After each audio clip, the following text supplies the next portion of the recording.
it is a bill that is moved by the chairperson, Departmental Committee on Budget and Appropriations Committee. If you're just joining us, is that the House about to commence. It is a morning sitting that the House resolved to hold during the Wednesday afternoon sitting through a procedural motion, of course, to be able to consider a number of priority business. And as indicated in the order paper for this particular morning, is that the supplementary appropriation number 2 bill is coming up for consideration at the second reading stage, and that bill will also move into consideration at the Committee of the Whole House stage. The other business that shall be considered at the Committee of the Whole House stage is the Finance Bill, a bill also originating from the National Assembly, where its report was tabled on the floor of the House on Tuesday afternoon by the Chairperson, Departmental Committee on Finance and National Planning. This particular bill went through public participation in various areas of the country, bringing on board a number of stakeholders to be able to collect their opinions on the proposals on this particular bill. During the Tuesday afternoon sitting, the Departmental Committee on Finance and National Planning tabled its report, of course, also comprising the views and the opinions that had been collected from the Mwananchi, or the members of the public, and various stakeholders. And from the tabling of the report, we saw the House being able to started the debate stage with the members of the opposition, of course, or a section of MPs indicating that there are clauses that they would wish to be moving amendments. Remember, also the report by the committee also has amendments that will be considered at the Committee of the Whole. At the Committee of the Whole House stage is the stage where bills that have been taken through second reading stage, where debate takes place, and there are proposed amendments.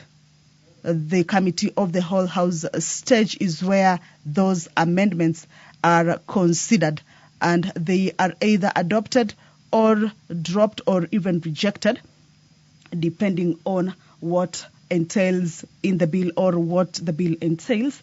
And so this morning, as the House proceeds to consider the finance bill at the Committee of the Whole House stage, is that any amendments that the committee may have picked from the stakeholders during the public participation stage, this is the point that the amendments shall be put into the bill. Before it moves to the next stage, those amendments shall be considered. You will recall that even during the debate, the members of the National Assembly managed to consider both documents, that is the finance bill and the report of the committee, of course taking into consideration those proposals from the public on a number of clauses that perhaps different stakeholders may have deemed unfit for them, and given out their proposals on how well the committee or the House can adopt them in a way that may not affect or negatively impact on their day-to-day runnings of businesses. So this is a bill that is coming up for consideration at the Committee of the Whole House stage. It is a bill that primarily seeks to simplify tax laws, address ambiguities, strengthen enforcement, and also align Kenya's tax framework with international standards. Of course, some of the key measures that may have been pointed out from this particular finance bill. This is a bill, just to remind you that this is a bill that will be used, or basically is a revenue-raising measure for the government.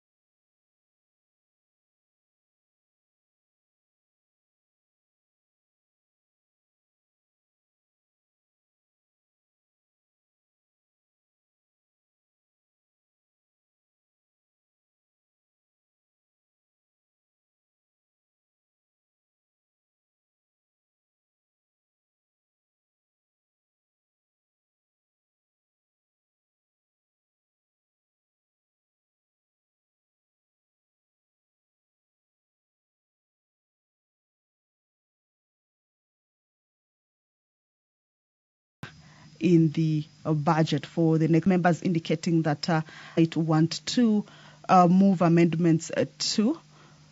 So these are amendments that at this particular stage. Sergeant at Arms, ring the bell for an extra 5 minutes.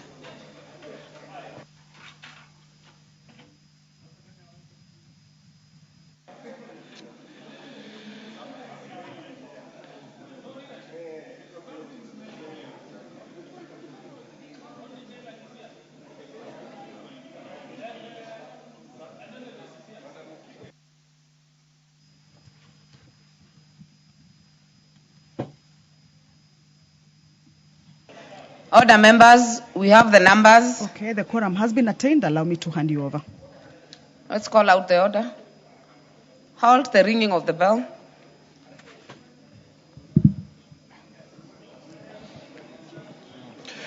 Order number 1, administration of oath. Order number 2, communication from the chair.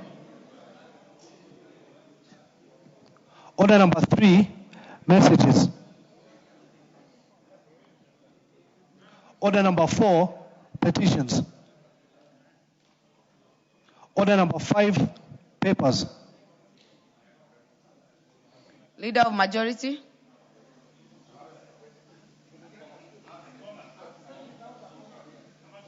Represented by the Honorable Chepkonga. Thank you, Honorable Speaker. Honorable Speaker, on behalf of the Majority Leader, I beg to lay the following papers on the table of the House. Today, Thursday, 18 June 2026, the morning sitting. Number 1, Auditor General's Performance Audit Report on regulation of pesticides in Kenya. Number 2, reports of the Auditor General and financial statements for the years ended 30th June 2021 and 30th June 2022, 30th June 2023, 30th June 2024, and 30th June 2025, and the certificates therein in respect of the following schools: Finjaro Mixed Secondary School, Mandera; Friends School, Kikai Boys Secondary, Bungoma; Honorable Khalif Girls Secondary School, Wajir; Kabuabua Girls Secondary School, Tharaka Nithi; Nakami Friends Secondary School, Trans Nzoia; Namilama Secondary School, Bungoma; Our Lady of Mercy Girls High School, Makundu, Tharaka Nithi County; Ringa Girls High School, Homa Bay County; Senior Chief Adano Girls Secondary School, Wajir County; St. Joseph Lumboka Memorial Secondary School, Bungoma County; and finally St. Monica Bukakolo Secondary School,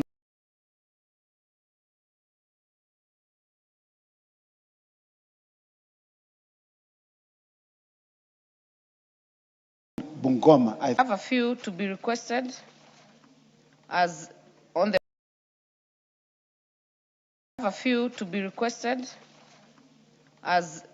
the order paper. We'll begin with the member for Suba North, Honorable Karoli.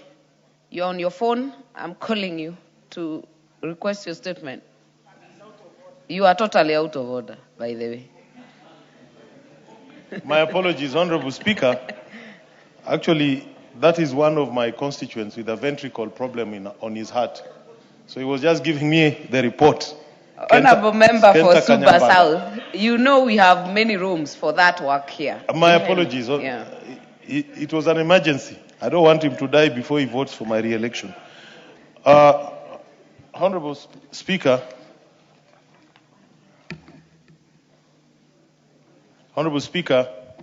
pursuant to the provisions of Standing Order number 44 sub Article 2C, I wish to request for a statement from the chairperson of the Departmental Committee on Agriculture and Livestock regarding the importation of refined sugar into the country and its impact on the local sugar industry.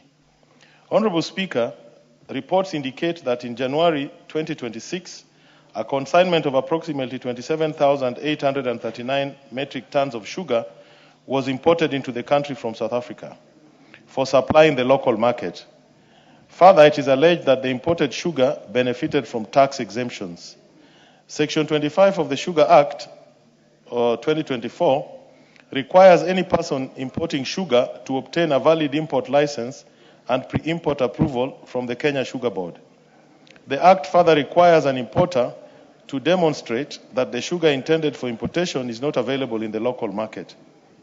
In addition, Section 26 of the Act provides that sugar imports shall be subject to applicable regional and international trade agreements, and that sugar should only be imported where there exists a domestic sugar deficit and for a specific tonnage. There is concern as to whether the importation in question complied with the requirements of the Sugar Act, including the statutory licensing and approval procedures, particularly in light of reports that the Kenya Sugar Board was not fully constituted at the material time. There is also concern regarding the impact of the imports on local sugar producers and farmers, who continue to face challenges relating to market access and competitiveness. This situation threatens to erode gains made in reviving the sugar sector in the country.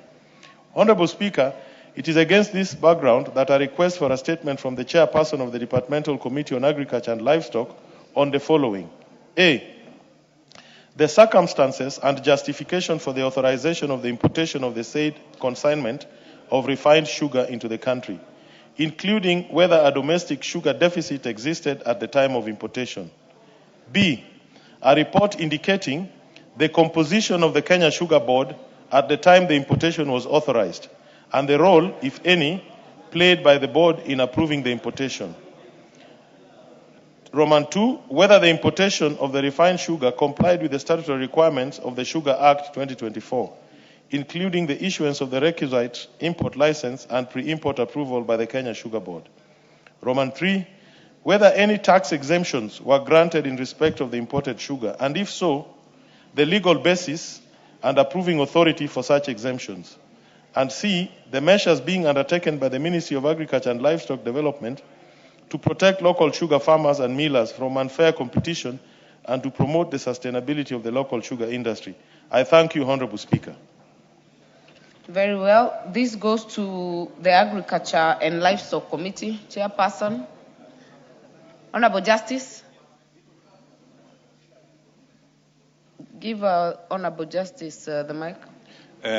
Honorable Speaker, thank you for the opportunity you've given me to respond. The entire Agriculture Committee, including the Chair, are on duty in Mombasa, and I'm holding brief on behalf of the committee. That is a fairly weighty matter, Madam Speaker, and we need to consult both the Ministry of Agriculture and the Kenya Sugar Board on the circumstances sought by the Honorable Karoli Omondi. We wish to request for 2 weeks so that we can be able to do our work properly and give a response that satisfies the need, the question asked by Honorable Karoli Omondi. Thank you, Madam Speaker. Honorable Karoli, 2 weeks is pretty reasonable. Honorable Speaker, I just want us to be alive to the parliamentary timetable so that the question does not go beyond the session that we are on now. We are still in session all the way to December. Yes, but this session. But we are going to go for a break, aren't we? Yes, we have some recess, but 2 weeks is reasonable because I've listened to your statement. It is not a straight. Provided we get the answer before we go for recess. Do Thank 2 weeks, Honorable Justice. Madam Speaker, much obliged. Thank you. Very well. The next statement request is by the member for Tiati, Honorable Kamket.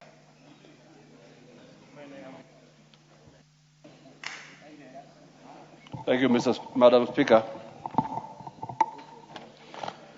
Honorable Speaker,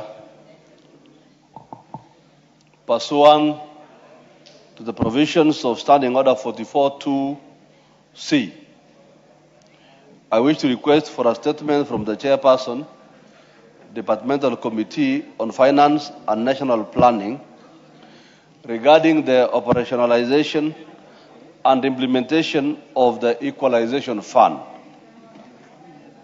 Honorable Speaker, Article 204 of the Constitution establishes the Equalization Fund for the purpose of providing basic services, including water, roads, health facilities, and electricity to marginalized areas, and to bring the quality of those services to the level generally enjoyed by the rest of the nation.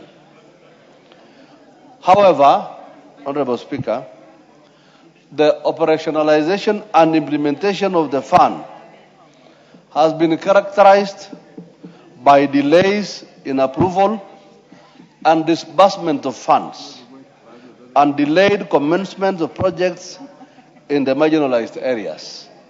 Notably, Honorable Speaker, in many instances, funds appropriated for identified projects remain unutilized for prolonged periods, despite the projects having already undergone the prerequisite identification and approval processes. This points to structural inefficiencies within the current implementation framework, or indeed administrative ineptitude on the part of the county governments as the procuring entities. Consequently, Honorable Speaker, substantial public resources continue to lie idle, thereby frustrating the timely realization of the objects of the fund.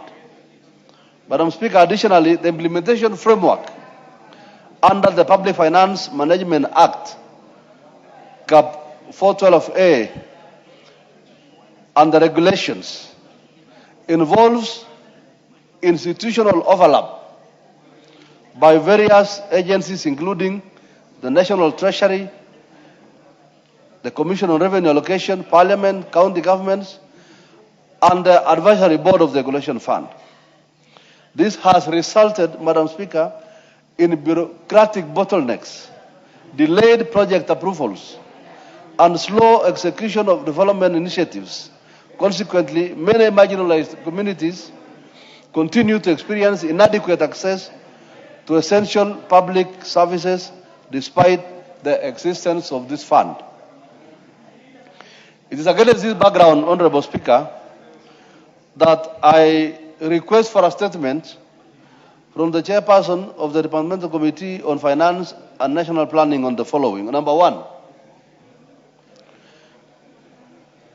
a report of the implementation status of Equalization Fund for the years ending 30th June 2023 and 2024 financial year in Baringo County, including the amounts allocated and disbursed and the status of the projects undertaken. Number two, any plans by the National Treasury and economic planning to utilize the fund directly for the implementation of approved projects in line with Article 204B of the Constitution, so as to eliminate administrative delays. And C, plans by the Ministry to strengthen coordination between the national government, county governments, and other implementing agencies to ensure effective delivery of Equalization Fund projects at the local level in line with the principles of cooperation under Article 6 of the Constitution. Thank you. Very well. That goes to Honorable Justice. Are you a member of Finance Committee? Madam Speaker, Yeah. I wanted to just give a You comment. want to ride on it? Yes, please, Okay. Madam Speaker. I'll indulge you. Madam Speaker, the Equalization Fund, as passed by this House, was meant to benefit those areas of this country which have been marginalized and which have remained behind in terms of development for a long, long time. Madam Speaker, the implementation of the Equalization Fund by the county governments has left a critical player in the exercise, and that is representatives of the people. The county governments have gone ahead to implement the projects without involving representatives of the people at the constituency level. Madam Speaker, much as this question by Honorable Kamket is centering on Baringo, I would wish, Madam Speaker, using your authority, that you extend to cover the implementation, that the answer when it comes, you extend to cover the implementation of the Equalization Fund in all parts of the country where the fund is meant to serve. Madam Speaker, I have a very small section of the constituency which is covered by that fund, but the implementation, the process itself is so chaotic that if this House is left without its involvement, I doubt if it will realize the objectives for which the fund was established. So, Madam Speaker, I seek that you extend... You've made your point? Yes, thank you, Madam Speaker. Honorable Ngikolong.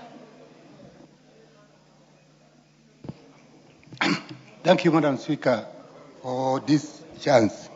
Madam Speaker, the question by Honorable Kamket and the way the Honorable Member Justice has just put it, the reason why the Equalization Fund was put in our constitution in 2010 and why even Kenyans fought for this decision to be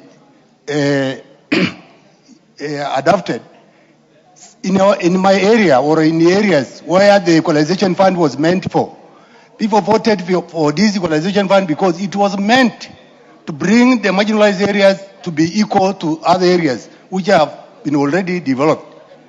And as from 2010 to date, we don't see we have not felt the Equalization Fund in our areas. My area, my constituency, is one of the areas which are supposed to be to benefit from Equalization Fund. But up to date, there is nothing like equalization which we have received in my constituency. And for this reason, we want when the statement is being brought to this House, let the committee concerned bring the entire report of Equalization Fund from 2010 to date, so that we can see how far the Equalization Fund has helped the people of this country. Thank you, Madam Speaker. Honorable Raso. Thank you very much, Madam Speaker. Madam Speaker, I rise to support statement by Honorable Kamket. Equalization Fund, Article 203 of our Constitution is very clear. It is to address the issue of electricity, water, education, and health. The idea is to bring those marginalized areas, those areas that are generally underprivileged and which have been excluded for a long time from the mainstream development in this country, to be brought closer to those areas that are already developed. And for that reason, what is happening, Equalization Fund is no longer what it is as prescribed in the Constitution. It is something else. Because today we are told that other areas within even cities, like let us say Mathare, Kariobangi, Karioko, all of them, we are told that they are going to receive Equalization Fund. And yet it was meant to address the issues in 15 ASAL counties, arid and semi-arid lands. For that reason, Honorable Speaker, we are the budget makers, we are the lawmakers. We have no reasons to complain. I think the chairman of Budget and Appropriation Committees in this House, the leader of majorities in this House, we must decide how to go forward with the Equalization Fund. The way it is being done, it is actually marginalizing more those areas that are already underprivileged and underserved. Thank you, Honorable Speaker. Honorable members, I know these are thorny issue. That is why I have indulged a few of you. Please don't make long speeches. Don't make long speeches. I want to give Honorable Ochakapong.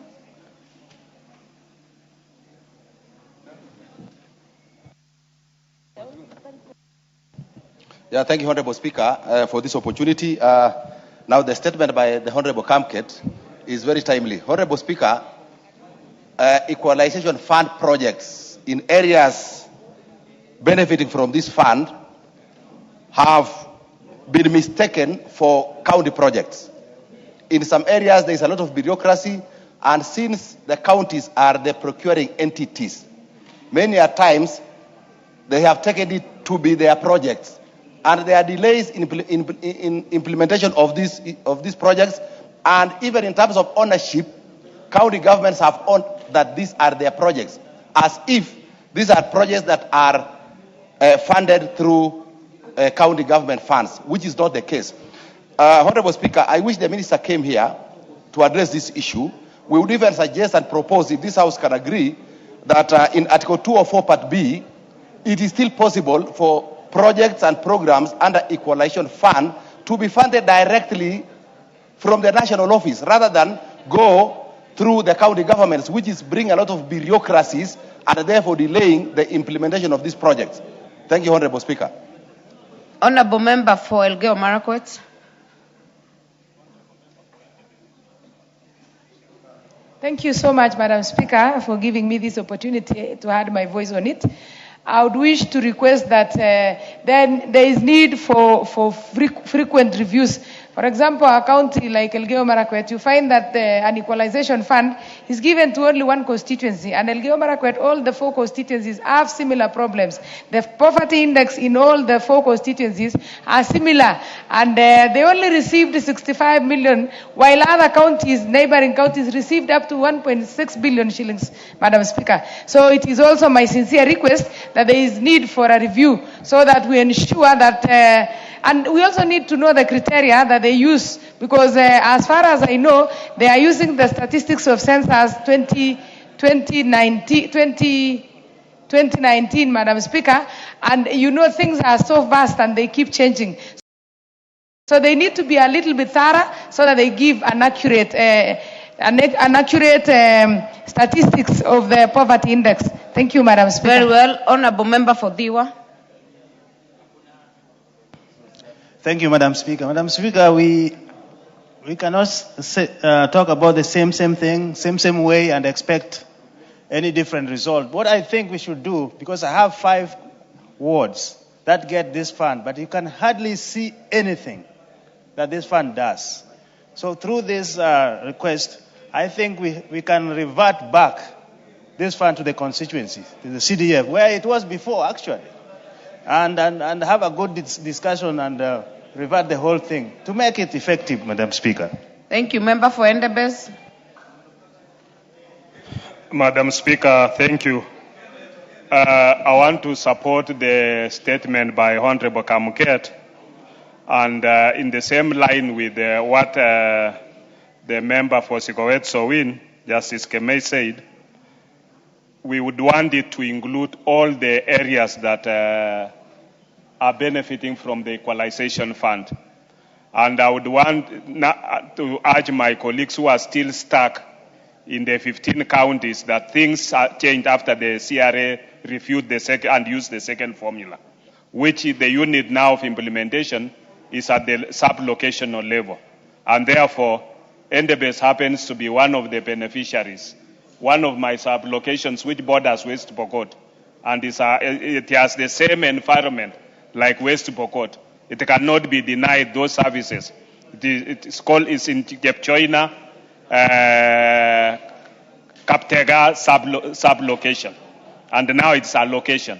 So we would want the CRA to be able to, even now as it becomes a location, it should now, the amount allocation should be reviewed, because when it was a sub-location, it was getting 20 million, and they even did procurement, but processing and award of the contract has been very slow. Therefore, I think we would want, when the response is being done, maybe you could direct, Honorable Speaker, that the minister concerned, together with the CEO of the Equalization Fund, maybe appears before the committee that is oversighting, and all members who have expressed issues we are ready to appear before that committee and prosecute our issues, so that we want to make sure that this equalization fund works and is able, because every financial year, even the appropriation that we've done now, there is appropriation, we have given money for equalization fund, and therefore we would want that money to be utilized and people to achieve the services. Honorable Member for Chepalungu, are you holding brief for the Committee of Finance? Are you holding brief? No. Are you a member? I'm not a member. Okay. Yes. Honorable Speaker, I'm not a member of the Finance Committee and neither holding brief, but two of my sub-locations in Chepalungu constituency, that is Nogiriwet and Cheptagum constituency, were beneficiaries of this equalization fund. This is for the first time since inception of the equalization fund. But Honorable Speaker, the residents, together with the DCC and together with a person representing myself, sat there and agreed on the projects that were going to be implemented, Honorable Speaker. But then what Honorable Kamket is bringing is about the delay in implementation. Truly, Honorable Speaker, almost 1.5 years down the line, nothing has been done despite public participation that was done. And normally when I go to the field, Honorable Speaker, to implement CDF projects, I am put to question because the residents there believe that members of parliament are answerable, whereas we all know that the procuring entity is the county government. Honorable Speaker, just the way Honorable Justice Keme has requested, I also wish that when these reports come back to Parliament, Chepalungu constituency and any other constituency that was benefiting from this equalization fund be included in the report, so that the residents that we represent are able to know what actually is delaying their projects factually. Honorable Speaker, I thank you for that. Very well, Daraka.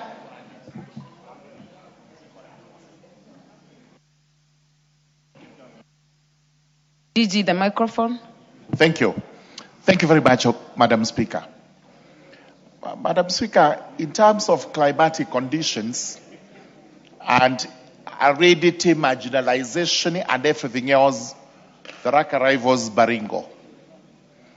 And my recollection is about 2 years ago, when I saw this equalization fund being allocated by CRA, only 3 sublocations in the Raka got the funds, and the total amount for the Raka was only 22 million. The Raka Nithi, no other sublocation benefited, so the entire county had 22 million, against Baringo 600 million. Honorable Speaker, if we are equalizing areas, we cannot go with the formula of CRA. And it's a high time we looked at the law to see whether indeed, if this money is taken to constituencies through CDF, it does a better job than it is doing. Even the projects they identified 2 years ago, they have not been implemented, which means either the money was not utilized, it went back to Treasury, or whichever. Equalization fund is meant for areas that are marginalized, areas that have been left behind, Tharaka included, Kitui, Baringo, and all the others. We cannot go the way we are going. We have to relook at the law. We ensure that there is indeed equalization as contemplated by the Constitution. Thank you very much. Honorable members, I've indulged many of you, and I know this is a thorny issue. I still see some interest. Please keep it very short, because I want you to ride on this question by Honorable Kamket, so that we get to the end of this problem. It has come here not once. So let me hear Honorable Yegon. Then I will hear Shakil. Then Honorable Emathe. And Timothy will be the last one. Thank you, Madam Speaker, for also giving me an opportunity to ride on this matter. Madam Speaker, I think this is something which needs a broader discussion, and we would like to also think of inviting the Cabinet Secretary who is concerned into this, so that at least he can broadly tell us and give us details of which areas are being covered by this equalization fund. Madam Speaker, in my constituency, I have two areas, which is two wards. One is Kibreres ward, and another one Longisa ward, which is totally, in dire need of this equalization fund. In fact, we have so many teachers who are working out of my constituency, and when they want to come, they request to come back to the constituency. They always normally refer to me to maybe request them to come to a neighboring constituency like Narok West, where this equalization funds is working. So what we are doing is, what I'm requesting is basically to ask to look at the whole entire country and see those areas which equalization funds should apply. And this is something which we need to be addressed once and for all, because it is affecting entirely the whole country. Thank you, Madam Speaker. Very well. Shakil. Thank you, Madam Speaker. Madam Speaker, firstly, let me inform the House that I was on the Constitution Review Commission since 1998, and we worked very closely and we spent a lot of time on the Equalization Fund. It is a special constitutional fund created under Article 204 of the Constitution to finance basic services such as water, roads, health facilities and electricity in historically marginalized areas. Now that's the point. The point is here that the Equalization Fund has been suppressed politically. The core and purpose was to bring the basic qualities services to the historically marginalized areas. And Madam Speaker, there is also the marginalization fund, which also was created under the Constitution of Kenya to address the issue of the marginalized counties. Now, when you look at the Equalization Fund, one of the major issues of the Equalization Fund was water, health facilities and electricity. We know that the current government and electricity under the last mile, they're doing well. The health facilities, we are not that good because it's with the county. Honorable Shakil, don't do a debate, please, I am because not you're riding on the same. I am not putting a debate. Yeah. I'm informing the House that we were there in the Constitution Review when we put these two funds so that they could support the marginalized. I'm now finding that both these funds have been suppressed and they're changed and they've not been activated in the manner it was proposed to be. Had they been activated in that manner, rather than disseminated in little pieces, we would have been in a much better situation. So I plead with the House and I plead with these that we try and find in the last year of this term to see what we can do. And I'd like the Ministry of Finance and Planning to inform the House, this is the amount of money that we have in Equalization Fund, and this is the amount of funds that we have in the Marginalization Fund, and this is what we have done in the past 5 years. I'll be asking a question on that, Madam Speaker. Thank you, Madam. Thank you so much. Emathe. Thank you so much, Madam Speaker. Madam Speaker, there is a Kamkunji that's growing up here, led by the Chief Whip.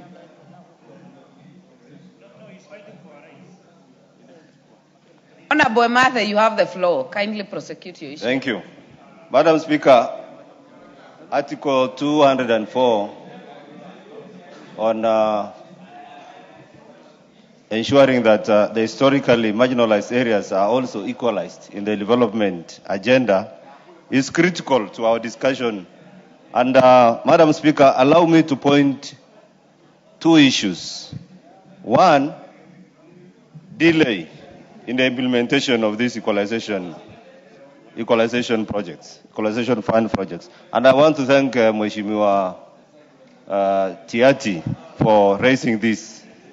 And I'm holding a report for Turkana Central on equalization fund.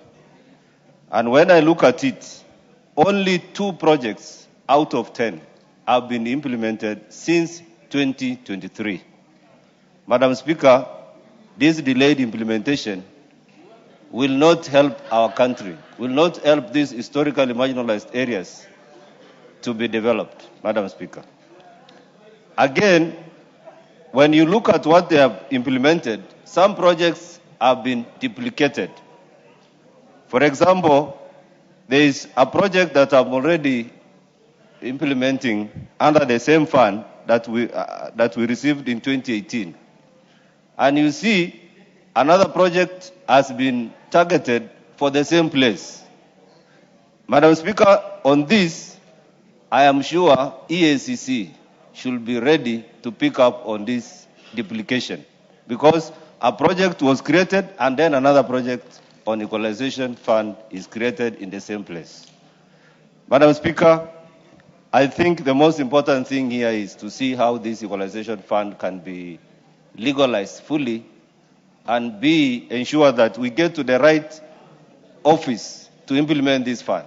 As it is now, it is just owned by the county government. And it is in some areas you can see being implemented, and the county government has just gone to sleep. And you have made your point. Thank you, Madam Speaker. Timothy? Thank you, Honorable Speaker. Honorable Speaker, as a country, we must reflect and ask ourselves what was the purpose of Article 204 of our Constitution in respect to Equalization Fund. Honorable Speaker, a keen reading of that provision provides that it was meant to provide basic services, including water, roads, healthcare services, and electricity to marginalized areas to the extent necessary to bring the quality of those services in those areas to the level generally enjoyed by the rest of the nation insofar as possible. Honorable Speaker, this fund was meant to bring equality in this country. But, Honorable Speaker, we lost the intent and the purpose of equalization fund in this country. Honorable Speaker, currently, we do not have a proper implementation mechanism of this fund. Honorable Speaker, you can imagine Honorable Kamket tried to bring a legislation on equalization fund to this House, but it never saw light of the day. So therefore, Honorable Speaker, for us to properly implement equalization fund in this country, we need a comprehensive legal framework in terms of Equalization Act, a legislation, a statute. Because, Honorable Speaker, currently, this fund is being implemented through regulations. So, Honorable Speaker, we do not have a clear framework, so that we need a clear legal framework to implement this particular You've made your fund. point. Thank you, Honorable Speaker. I had already directed that you be the last one. Honorable members, we have had enough representation of the members before we speak to the committee of finance, because this matter has become repetitive. Honorable Kamket, you are the owner of the statement. You are the owner of the statement. What could be out of order? Madam Speaker, thank you for indulging me. There is nothing out of order.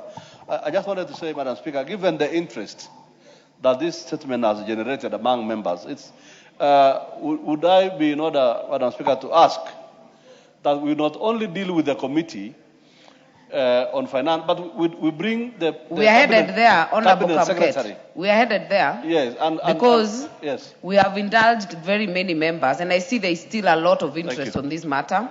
And this statement will not do justice if it is just going to speak to Baringo or to Honorable William Kamket's question.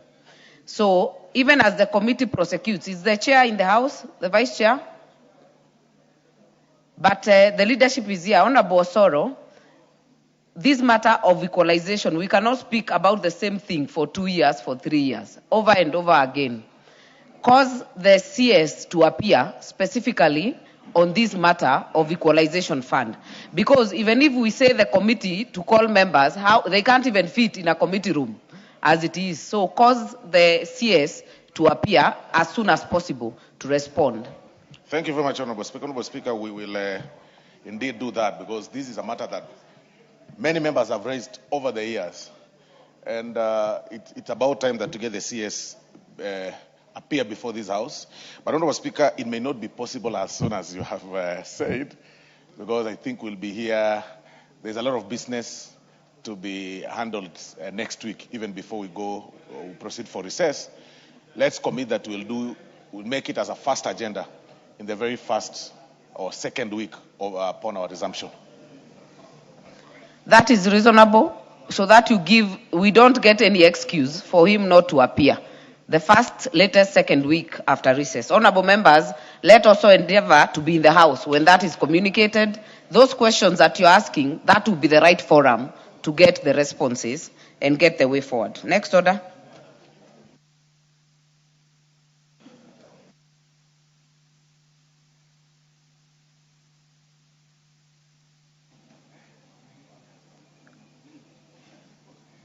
Honorable Makali Mulu, I have already said we go to the next order. I don't know which. Amata. Okay. Honorable Speaker, thank you very much for this opportunity. I've looked at the order paper, and I see that there is order number 9, which is going to discuss the committee of the whole House, and part of that will be the finance bill, Honorable Speaker. But when I look at the order paper, I don't see any amendments.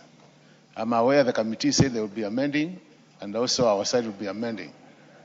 Can you guide us, the House, Honorable Speaker, on that matter?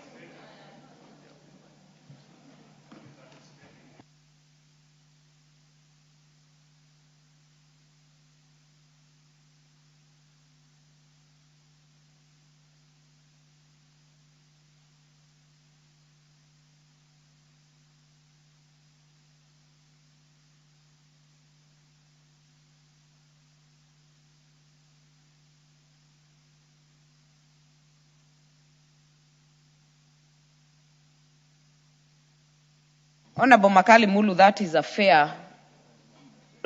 fair question. Give me some time as we move to order number 8. We will give you a response on the same. Next order.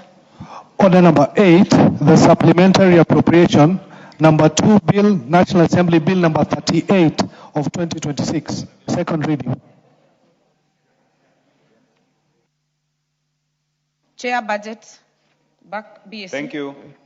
Thank you, Honorable Speaker. Honorable Speaker, I would like to move that the supplementary appropriation bill number 2, National Assembly Bill number 38 of 2026, be now read a second time.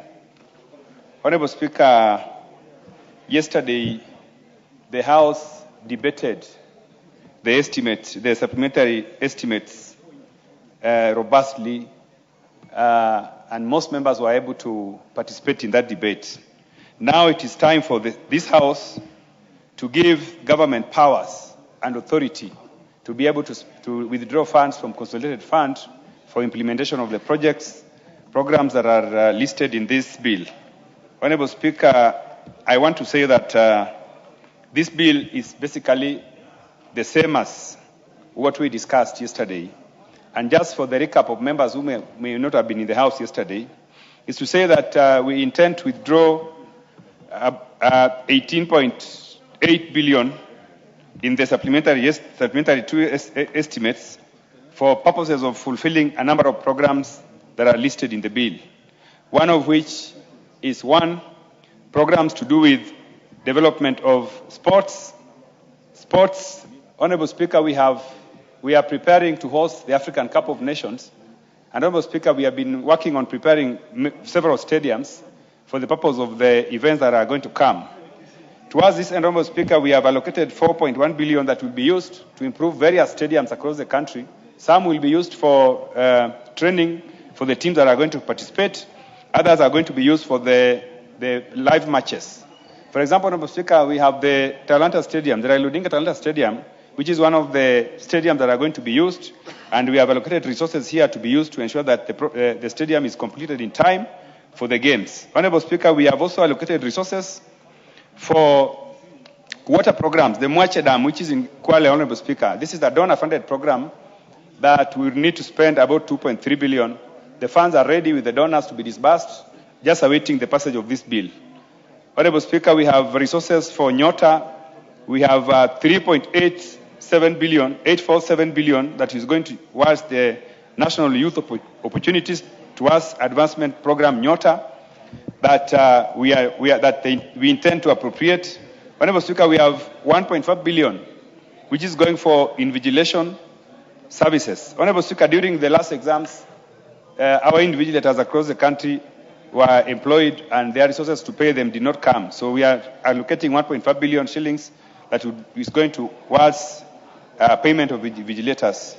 Honorable Speaker, we have also security concerns. And yesterday I explained, Honorable Speaker, that anytime we need to take care of our security situation in the country, anytime we need to take care of our security as a country, and therefore, Honorable Speaker, there are security needs that needs to be sorted out, and indeed, towards this, we have resources that we have allocated here that will be used to take care of our security globally in the country.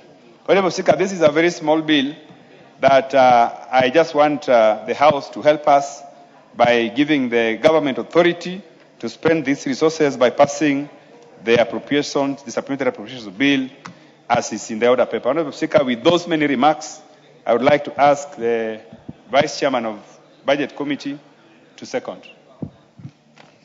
Member for Endebess.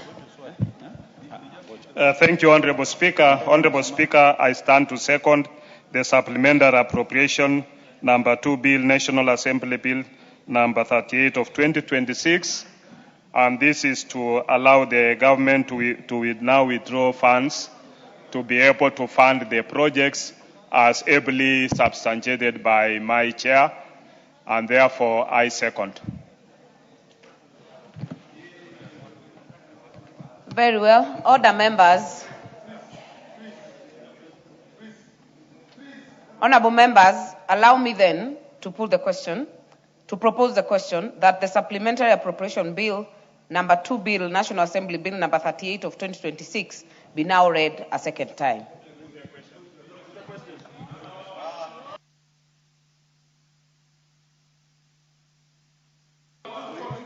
Order, members. I have a lot of interest on this bill. Allow me to give it to the member for Moiben. Is she in the house? Member for Kajiado North.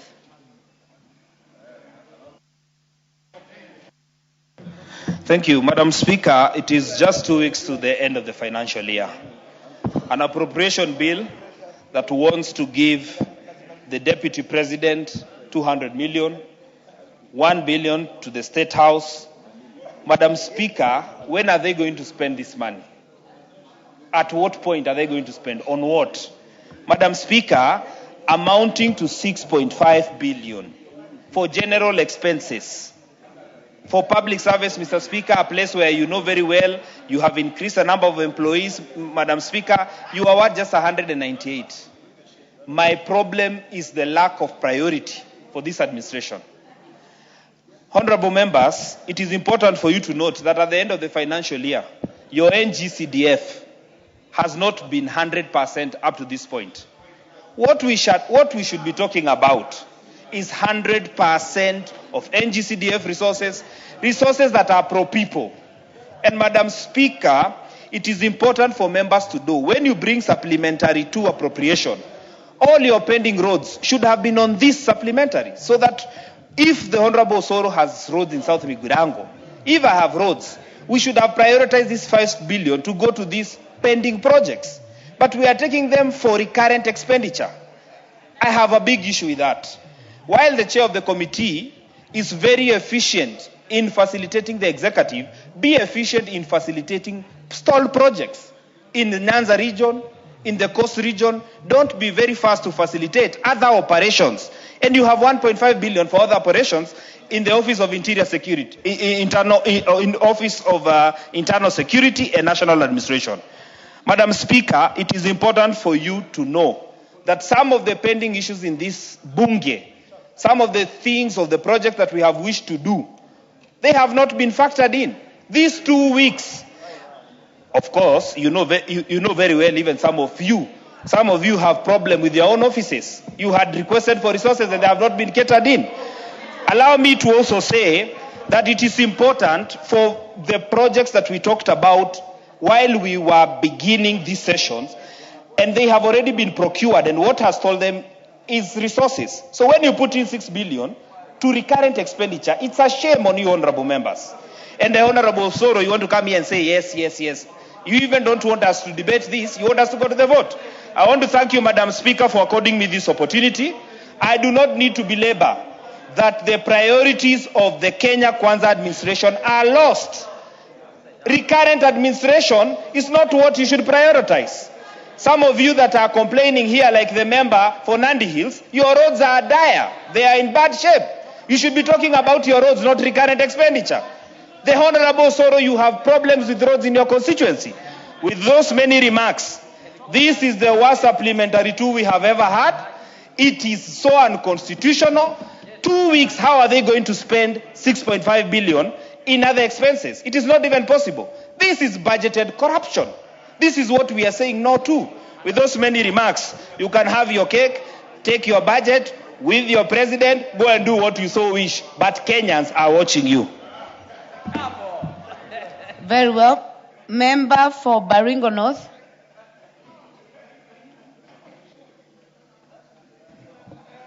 Thank you, Mr. Speaker.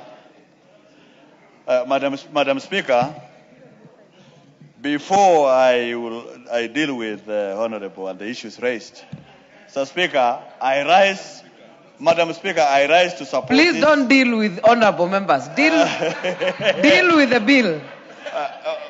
Madam Speaker, I rise to support this last supplementary of 2025-2026 financial year. Madam Speaker, the intention of this supplementary is to finance programs that might not have been captured or resources have been allocated in the main budget and subsequent supplementaries. It does not mean that other programs that have been budgeted, procured for, are not being funded, Madam Speaker. It means programs that were not captured, for example, even in Kajiado North, where Honorable Ngogoyo comes from, there are teachers who marked the examination. There are invigilators who did work, and they have not been paid. Madam Speaker, does it mean that the Honorable member from Kajiado, where teachers marked the examination and invigilated, does not want them to be paid? Madam Speaker, these are Kenyans that have already worked for, and they need to be supported so that they can be able to carry out the next invigilation and examination of this year, Madam Speaker. Secondly, Madam Speaker, we as a country has a privilege to host the African Cup of Nations here in Kenya. If we don't work on our stadium, including the Talanta Stadium, we lose, Madam Speaker. How do we restore confidence of other African countries to come to our country so that they can be able to participate in sports? Madam Speaker, does it mean these members who oppose this supplementary budget do not want this country to host the African Cup of Nations? Madam Speaker, let us differentiate between politics and propaganda and deal with issues that affect our people and remain patriotic. Even if you are in opposition, there is need for you to become patriotic in your country.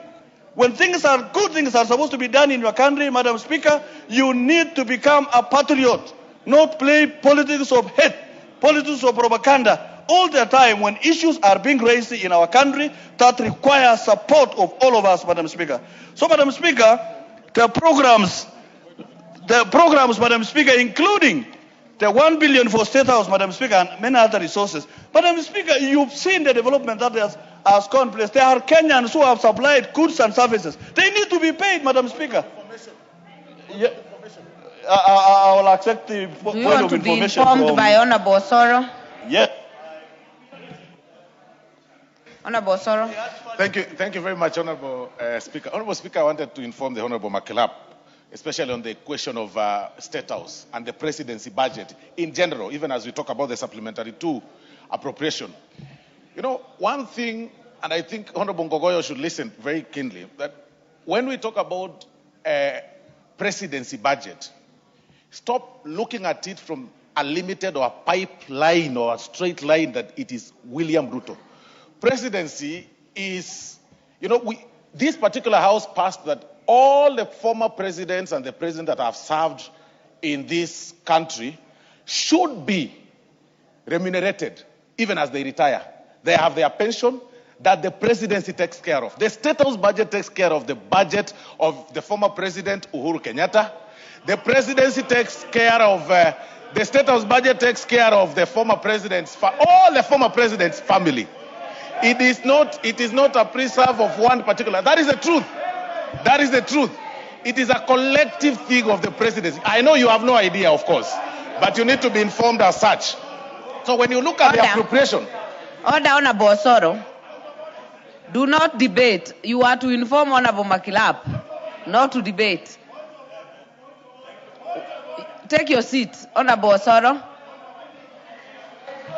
Madam Speaker, Madam Speaker, Honorable members, I will give all of you a chance to speak. Honorable Makilap. Madam Speaker, Honorable Makilap, there is no point of order there is no on my one on the side. feet who has said anything. Madam Speaker. Honorable Makilap, finish Yes. your submission. Thank you, Madam Speaker. I'm winding up. Madam Speaker, what I was raising, Madam Speaker, is that programs of government and offices, including that of the Deputy President, Madam Speaker, if there are programs and development projects that have been done in those offices, the people who supplied goods and services in this country requires to be paid, Madam Speaker. This money is going to good use, Madam Speaker, to bridge the gap for those things that are necessary for the development of our country, Madam Speaker. Let members not see when there is an allocation for State House, believe that the money will go to one President William Ruto. No, this State House will belong to generations. Even my good friend here will one day become president and will be able to use that house and will have a very good place. Even my good friend here could be another president. Even my good friend Clive, you can become president and you will want to live in a very good place. So, Madam Speaker, I rise to support this last supplementary budget, Madam Speaker, that let us approve it, let us move on with members. Honorable Gisairo, what is out of order? Thank you, Honorable Speaker. You know, Honorable Makilapa said, I want to be a future president. There is nothing. Is that out of order? That is out of order. He's naming For me Honorable an Makilap ambition. to say you'll be a future president, is that out of order? I have not said that intention. My future president is Honorable Matiang'i. So let us be very specific.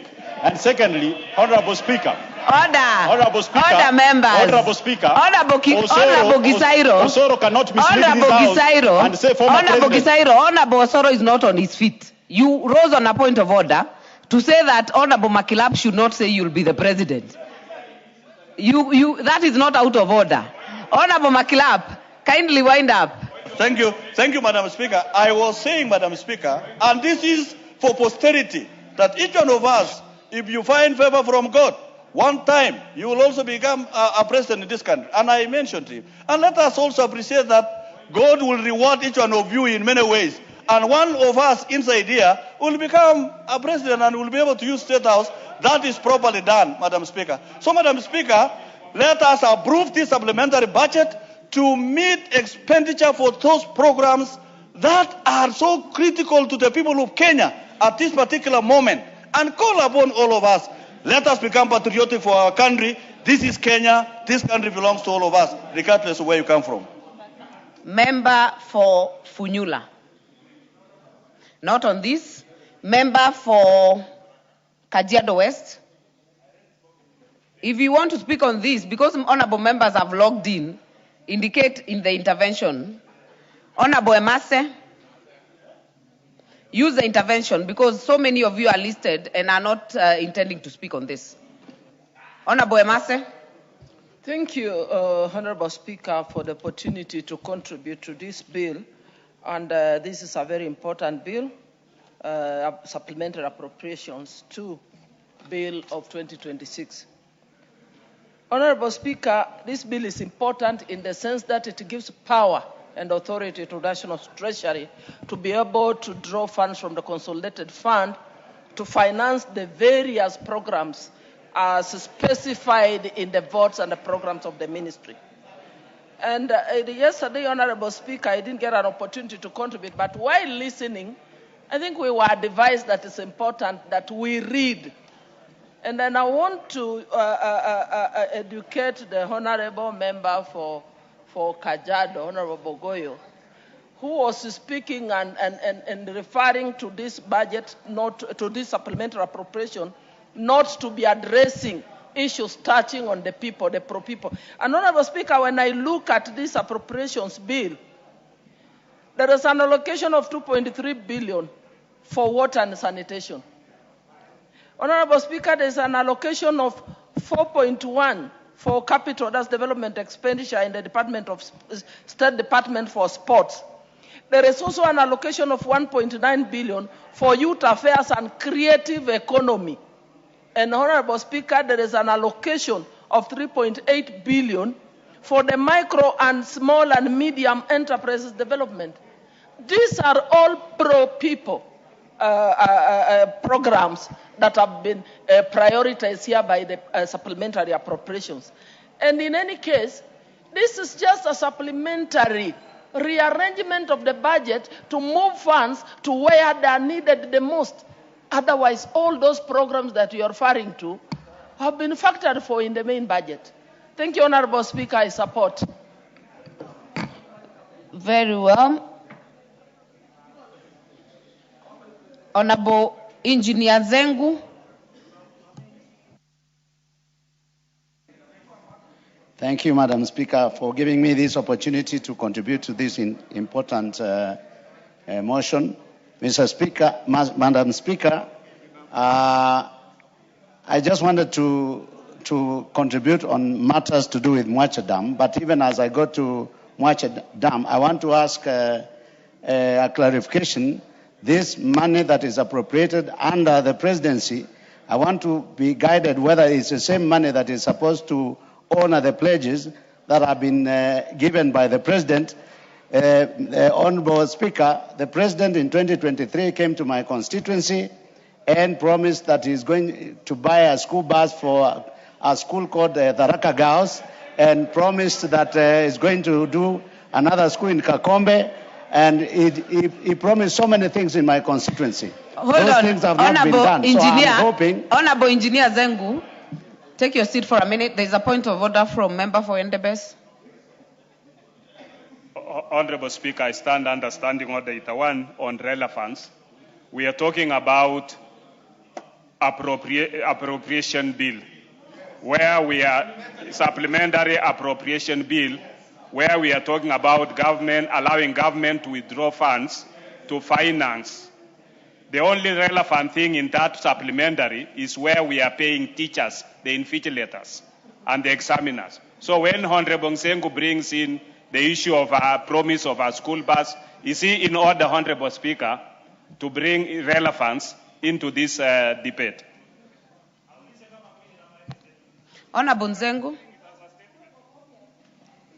Honorable Speaker, I do not have any other opportunity to request for fairness for my constituents, so I stand by my demand that if we are appropriating money for the presidency, then that money should be directed to honor that pledge. Honorable Speaker, I stand guarded. Honorable Speaker, on the matter of Mwache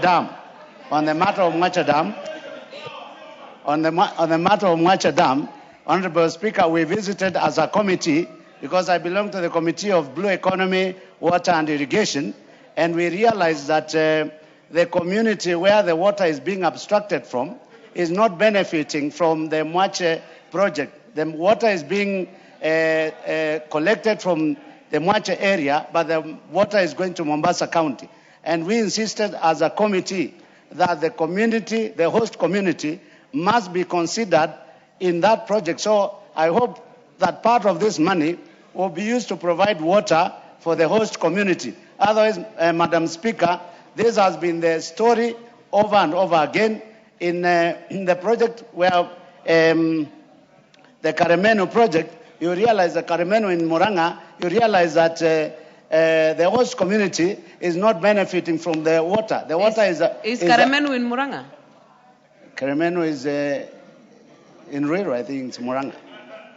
It is not in Muranga, but okay, that project, the Northern Collector Tunnel, let me correct myself. The Northern Collector Tunnel, which is in Moranga, when we visited that project, again the same story of the host community not benefiting and the water benefiting some communities downstream is the same that has been repeated in Mwache. So, Madam Speaker, I want to urge that the planners of this water project must take care of the host community before it benefits other community.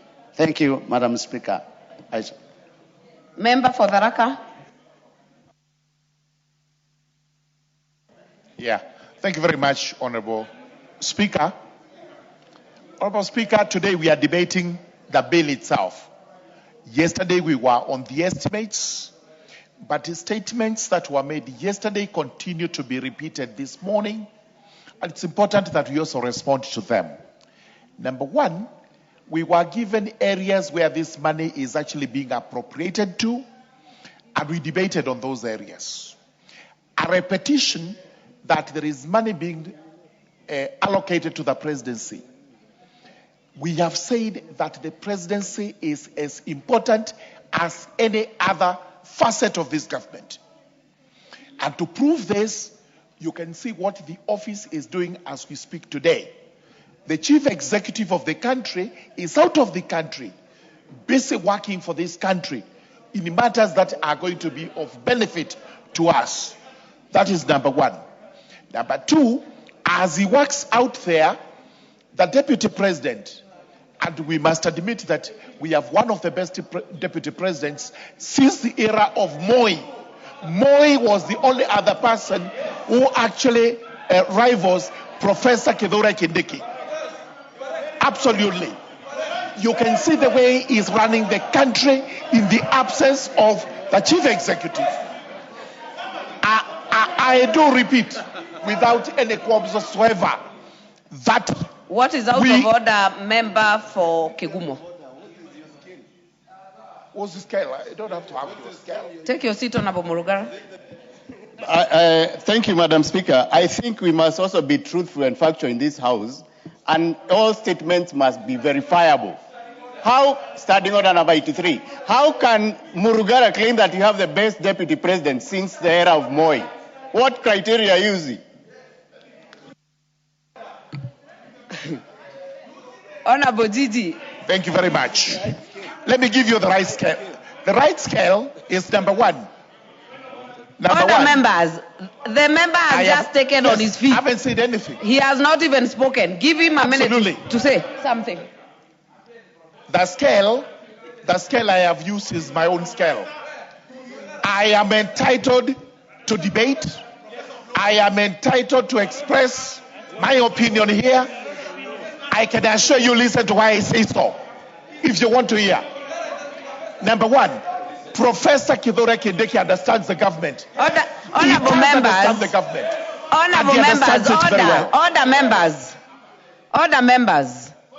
Honorable members, we agreed shouting will not sort out our issues. I am being very fair to give every person a chance to speak. Honorable members, Honorable Ngogoyo, take your seat. Take your seat. I have not given you the floor. Take your seat.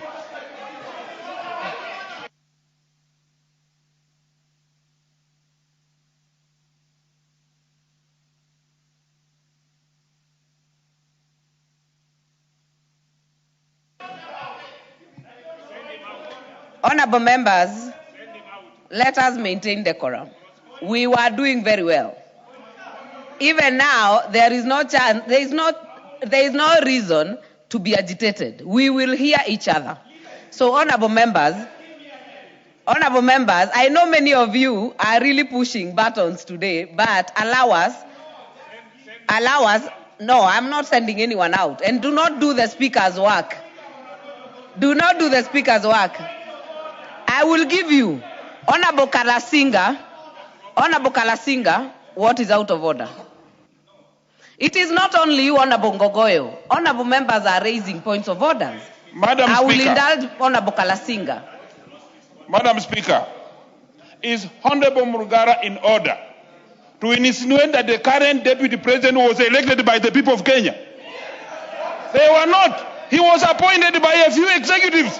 Madam Speaker, can he purport to be telling us about the deputy president who was not elected on the ballot? On the ballot, Madam Speaker. Honorable Murugara. Thank you. Thank you very much. You know, it is important I remind you that I am a seasoned lawyer in this country, and everybody knows it. Nobody would ever point a finger at me. In this country, you do not elect a deputy president, my friend. Deputy presidents are nominated. Read your law. We never casted any votes for a deputy president, and we will never do so. Even regarding Gachagua, we did not vote for him. What is out of order? We voted for only the president. Hold on, Murugara. His name appears with a nominated deputy president. Honorable Ngogoyo, what is out of order? And shouting at the speaker does not add to your cause. What is out of order?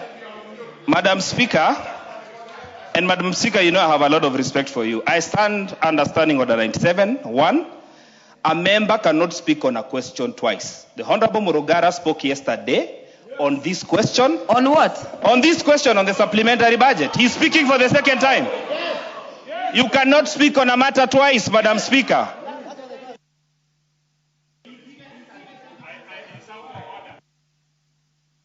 Honorable Gogoyo, that I know there is a lot of confusion of what went on yesterday and what is going on today.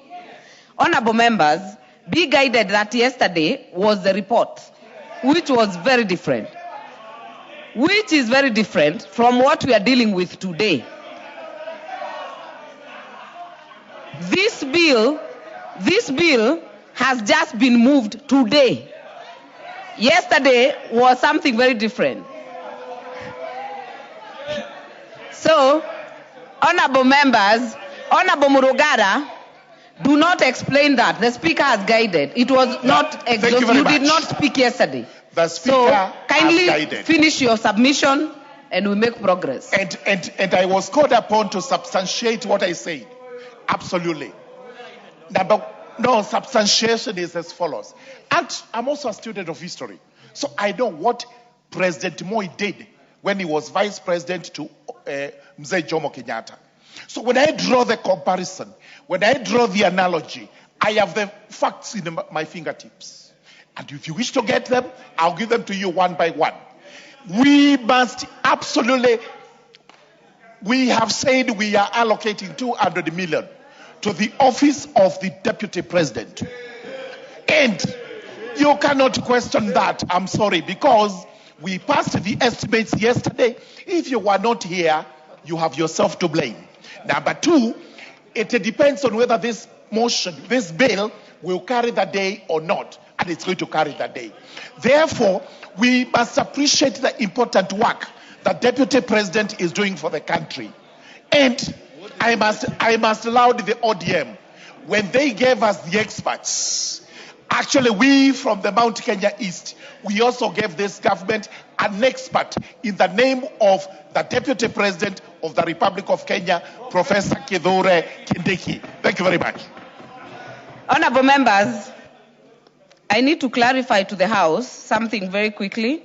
Yesterday's motion was the consideration of the supplementary estimates for the year 2025-2026 general debate, that this House adopts the report of the Budget and Appropriations Committee on the consideration of the same. So that even the members who spoke yesterday, you still have a chance to speak today, because these are different bill, different motion.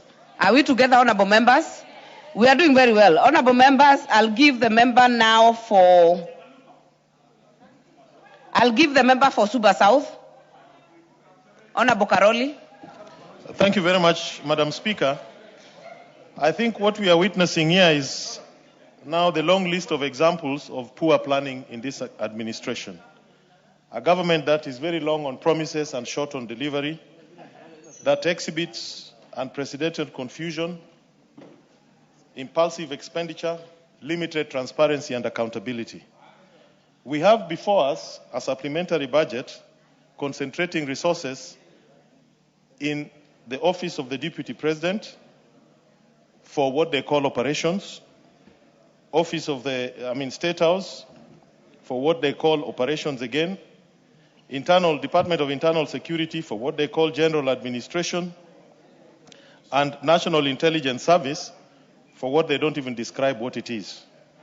Madam Speaker, we know why this money is being allocated to these particular offices. It is to provide resources for political campaigns. We know that. They do it all the time. Confidential expenditure that nobody can verify. And it goes on a long list, including the failed Kisumu rally that was financed by the state. Honorable Karoli, there is a point of order from the Chair, National Administration. Give me the mic, please. Thank you, Madam Speaker. Madam Speaker, I think the learned, my good friend learned Karoli is misleading the House. And I want to challenge the members who are actually making noise on this. We should delink the office of the institution, the presidency, from the individuals. We should not use the floor of this House to do our cheap politics. It is my committee that appropriates and allocates funds to these offices. And I can confirm to the country and this House that these funds are well spent, they are justified, and they are to do for the good of the country, not the individuals. Order! Yes. Order! Keep on. Order! Is it you to ask him what's his point of order? Is that your business? Order, Ngogoyo. Order. You rose on a point of order. Proceed and tell me what's your point of order. Order. What's your point of order? Thank you, Speaker. Yes. Speaker, I'm saying the learned friend, Karoli, should not mislead this House. You're not a lawyer. Are you a lawyer yourself? I'm not. So you don't, only lawyers can call one another learned friends. Order, proceed. Proceed.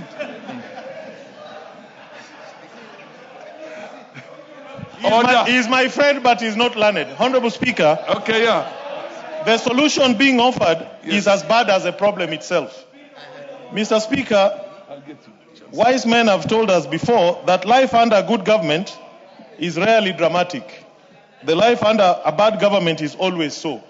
Honorable Speaker, we are being told that there's money here being allocated for the completion of the stadiums that are being built for AFCON. Let me tell the world, the Talanta Stadium, which they want to name after our great leader Raila Amolo Odinga, is itself an example of how corrupt and how inept this government is. That particular stadium, the original costing was 18 billion. It was revised to 32 billion by University of Nairobi. Today, that stadium is costing $342 million. What's your point of order, Honorable Dawood? Order. Honorable Dawood, what's your point of order? Mr. Speaker, yes. Honorable Karoli should substantiate when he said that this money is going for political campaigns. Can he substantiate which political campaigns is he talking about? Honorable Speaker, there is a schedule here. The 200 million to the office of the Deputy President is order, Honorable Karoli, the majority leader is on a point of order. Order. Honorable Speaker. Yes, majority leader. Honorable Speaker, I rise because I don't want to interrupt Honorable Karoli, and I want to just ask members. Honorable Karoli has his right to say whatever he wants to say. And Honorable Speaker, we are degrading the image of this House. Thoroughly.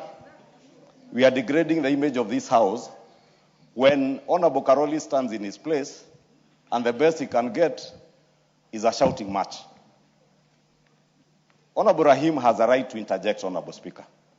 And you have given him the right to interject. He will interject for a minute, then Honorable Karoli continues. The member for Kajiado North is there shouting at the other one, you sit down. And Honorable Speaker, you have rightly told the member for Kajiado North, Honorable Ngogoyo, You are the one presiding the House. I really want to beseech you, members. Let us not degrade ourselves to the level we are degrading ourselves, to a level worse than county assemblies, honestly. We should allow, this is exactly what I'm speaking about. Honorable Speaker, yes. It speaks volumes to a member's maturity level. When you can't have the temerity. Honorable Ngogoyo. Order, Honorable Majority Leader. Order. Honorable members,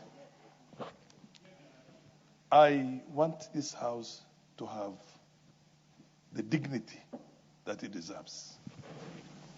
I had told you before yesterday, I'm not going to give anybody the honor of sending him out of the House, because maybe they would appear on the headlines, and that might appeal to people outside the House. The dignity of the House must be protected. But I'm going to change that now. If I hear any shouting matches here, and somebody without deferring the responsibility of maintaining order in the House to the Speaker, or the Chair for that matter, decides to go on a shouting match across, I'm going to send you out of the House. And I can tell you one thing.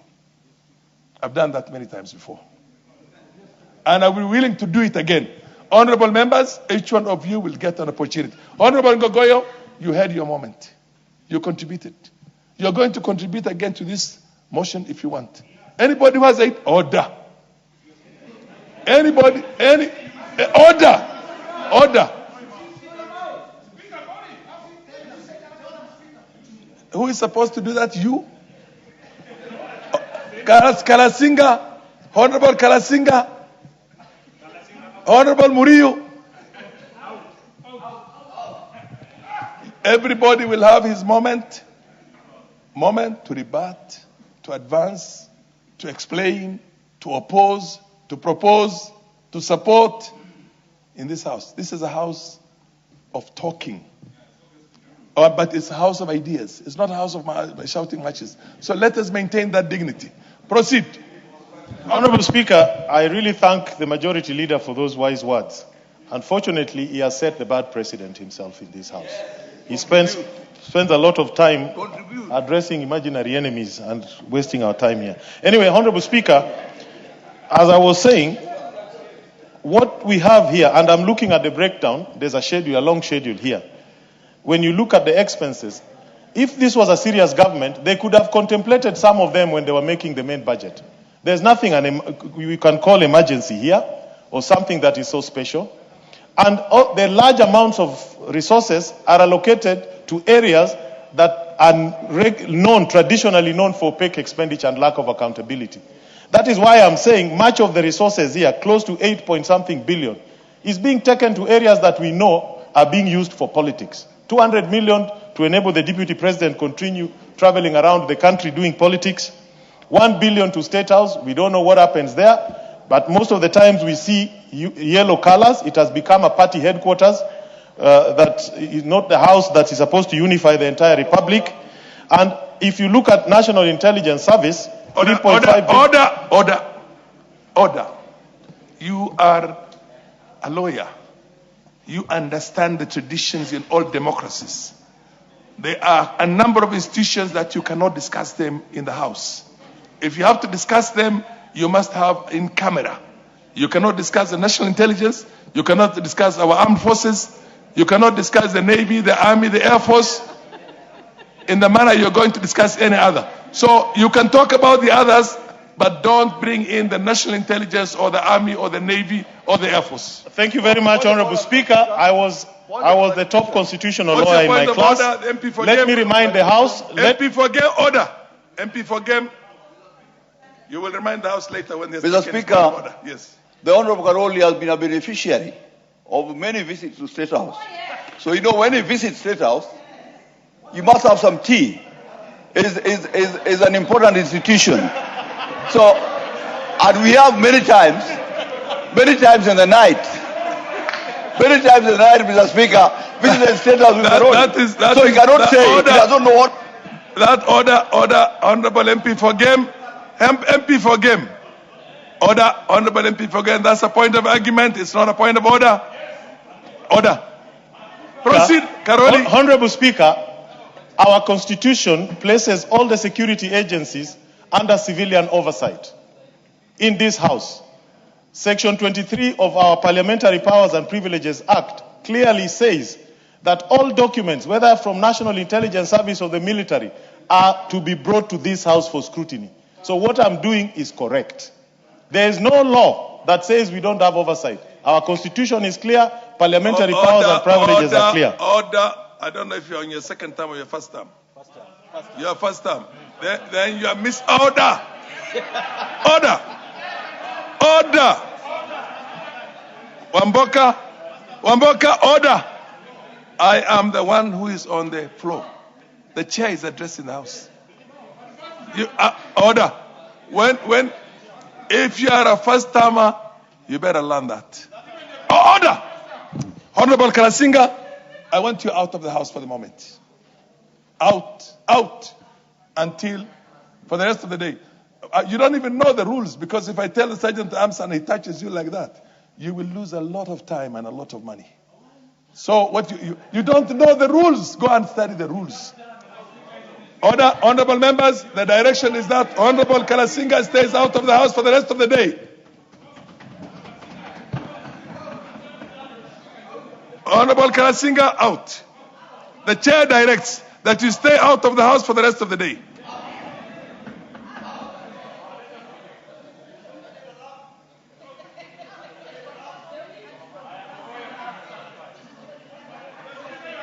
Order. No business will be transacted until you are out of the House. Order.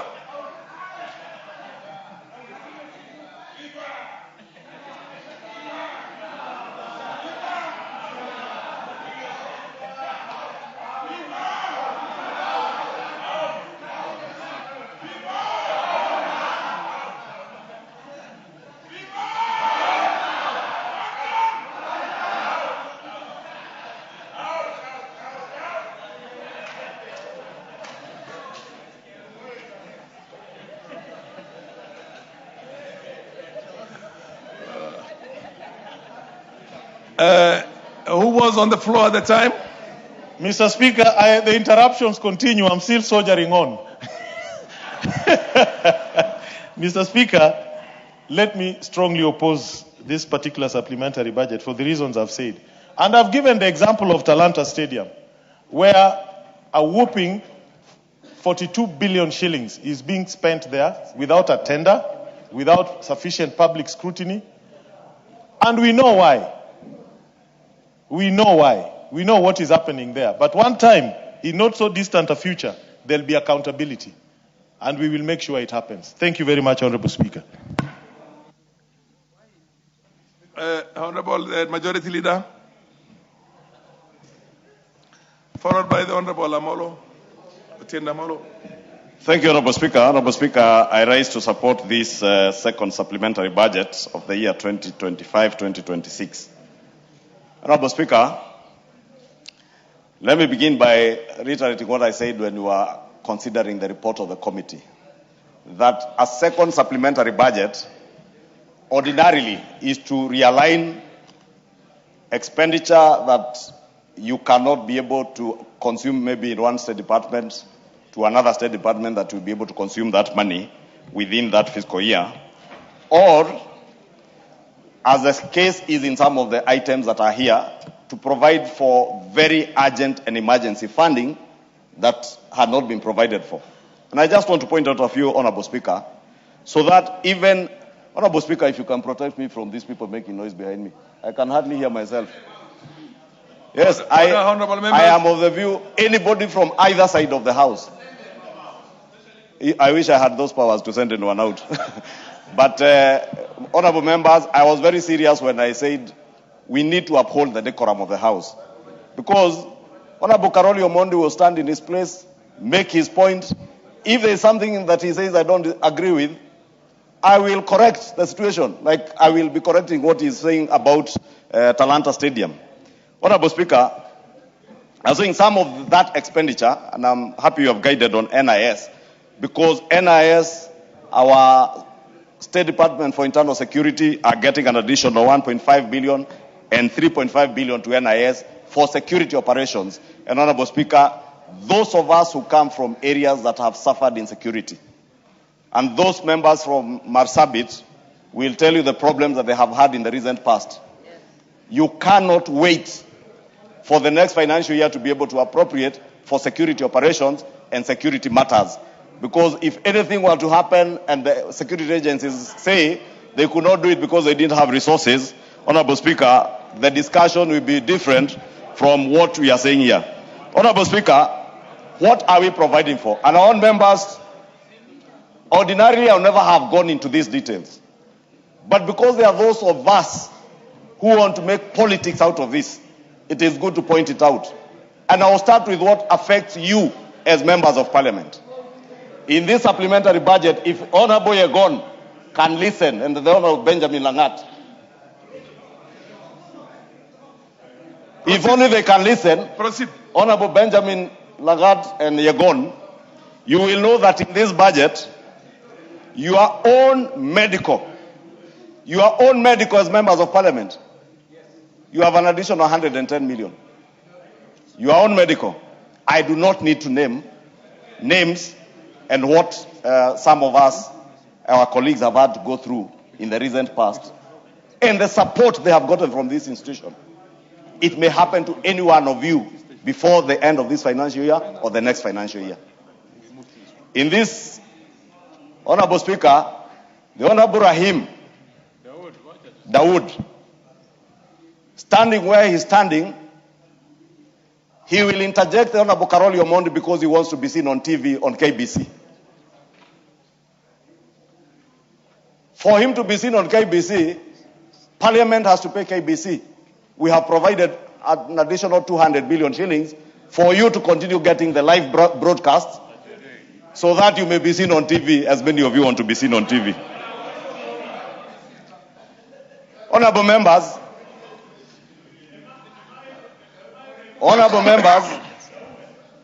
many of you frequent the office of a clerk, the office of a speaker, the office of a leader of minority, leader of majority. Help me to access this or that trip. Those trips, you use Kenya Airways. In this budget, you have an additional 150 million shillings, 180 million shillings for pending bills to Kenya Airways, owed by Parliament. Owed by Parliament. In this budget, you have 100 million shillings for those of us, Honorable Speaker, who have offices at KICC, and you access your office without being fitted by anybody, even when Parliament has not paid your rent. We have provided for 100 million shillings to pay for your rent. Honorable Speaker, the people we represent, our children are going to sit for their grade 9 exams. Those who will be sitting for KCSE, the second last class, are sitting for their last exams this year. The second last class. We have provided money to NEC, 1.5 billion shillings, to do what? We have not paid our invigilators. We have not paid our examiners. We have not paid the police officers who escort those exams to ensure, and security people who ensure that those exams do not leak, to have a credible examination process. And yet, Honorable Speaker, we expect that this year we'll sit for exams, credible exams, if we have not paid our examiners and invigilators and security teams that we have not paid in the last year. Honorable Speaker, we all pontificate whenever we speak, all of us, whether here, whether in funerals, whether in political rallies, on the need to address the question of joblessness and lack of employment for millions of our youth who are ravaging out there in poverty. The greatest responsibility we have as leaders is to make sure that since we pride ourselves in the National Assembly as a budget-making house, the people with the power of the purse, we use that power to ensure that we are providing resources that will create at least, even if it is one job of a Kenyan who had no job, it is good enough. Even one job. The Nyota program, Honorable Speaker, is supporting not just the growth of entrepreneurship in our country, but creating jobs in a manner many of us who are well endowed may not understand. That 20,000 shillings, 22, 25, 30,000 shillings can change the life and livelihood of an entire family, leave alone an individual. We have provided 5.7 billion shillings for the Nyota program in this. That is the money you see that is split between the State Department for MSMEs and the Youth Department. Honorable Speaker, sports stadia. I don't even want to dwell on the politics that the Honorable Karoli Omondi wanted to bring, including saying the Nairobi University had their own figures, as if the Nairobi University is a procurement authority. Honorable Speaker, Talanta Stadium, for those of you who fly, if you listen to your captains, they have been referring to the monastery in their geographical coordinates as you come to land in Nairobi. Today, I hear them referring, especially as you approach Wilson, because one of the runways is closed, the one that faces where the monastery is, they are now referring to the new landmark in the city and in the country and in East Africa and Africa as a continent, Talanta Raila Odinga International Stadium. This Raila Odinga Stadium that the Honorable Karoli Omondi does not want to hear anything to do with because it is named after Raila Odinga. A great man, a great statesman. This Talanta Stadium, under appropriations in aid, Honorable Speaker, I know some may not conceptualize what appropriations in aid is. Under appropriations in aid from the sports fund, we are allowing them a further 4.1 billion for sports stadia. Honorable Speaker, this supplementary budget, as I said yesterday, also realigns areas where people may not be able, or a State Department may not be able to absorb everything. And if you look at it, there is a reduction of about 700 million to align the budget with actual institutional requirements. 1.8 billion is coming from the contingency fund. Because when we budget, even the budget that we just did for the next financial year, the Honorable Sam Matandi will tell you, we provided for money in the contingency fund. What does this money do? If there is any budgeting that you did not provide for in the budget, you utilize that contingency fund to fund. Now we are taking 1.8 billion because we are coming to the close of the year. That money has not been spent, and you take it to more important things where you can spend this money. For instance, you want to watch FIFA World Cup, broadcasting rights for KBC has 150 million shillings from this. Honorable Speaker, the people of Kwale and the entire coast region and parts of the lower eastern will give you horror stories. I do not want to say horror, like someone said here, that Kenyans watching horror.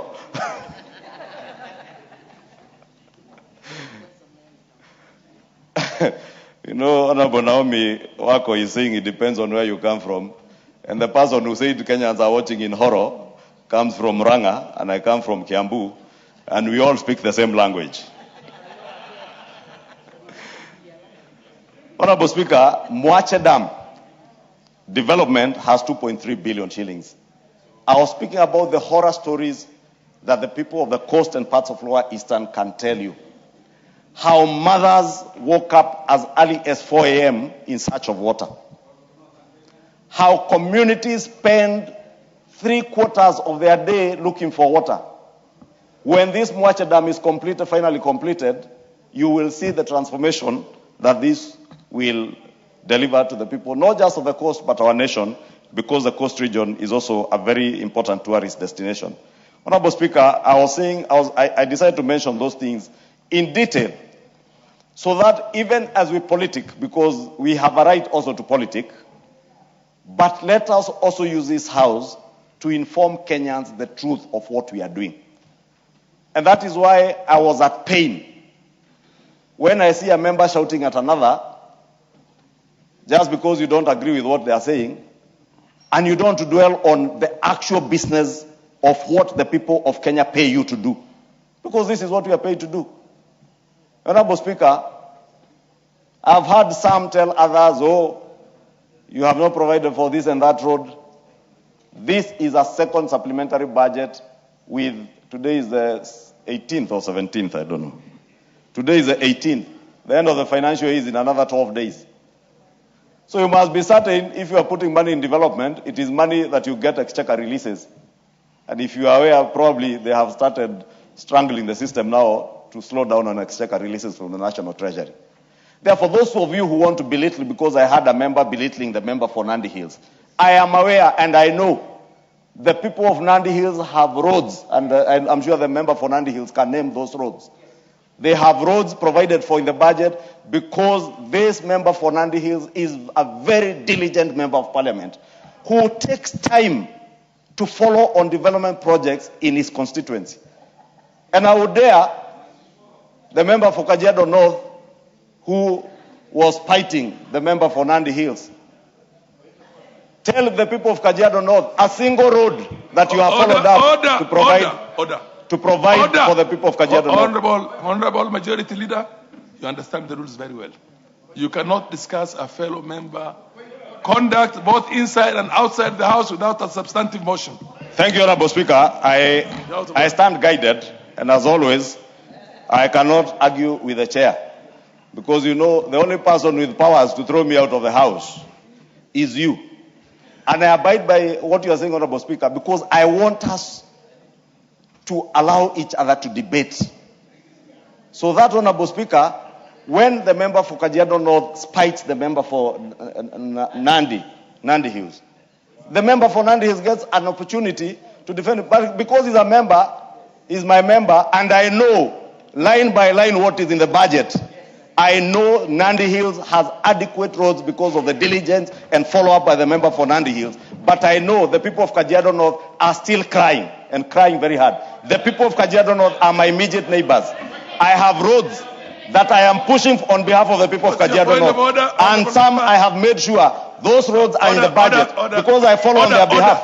A member is on a point of order, yes. Thank you, Mr. Speaker, sir, but I wish to ask you, is a majority leader in order to keep referring to members of parliament, even to keep referring to people outside this parliament? Every time you have a debate, he has to delay debates by naming individuals who are not in this parliament and other members of parliament, trying to degrade people with his remarks. Honorable member. Trying to demean people. Order, honorable member. I've heard you.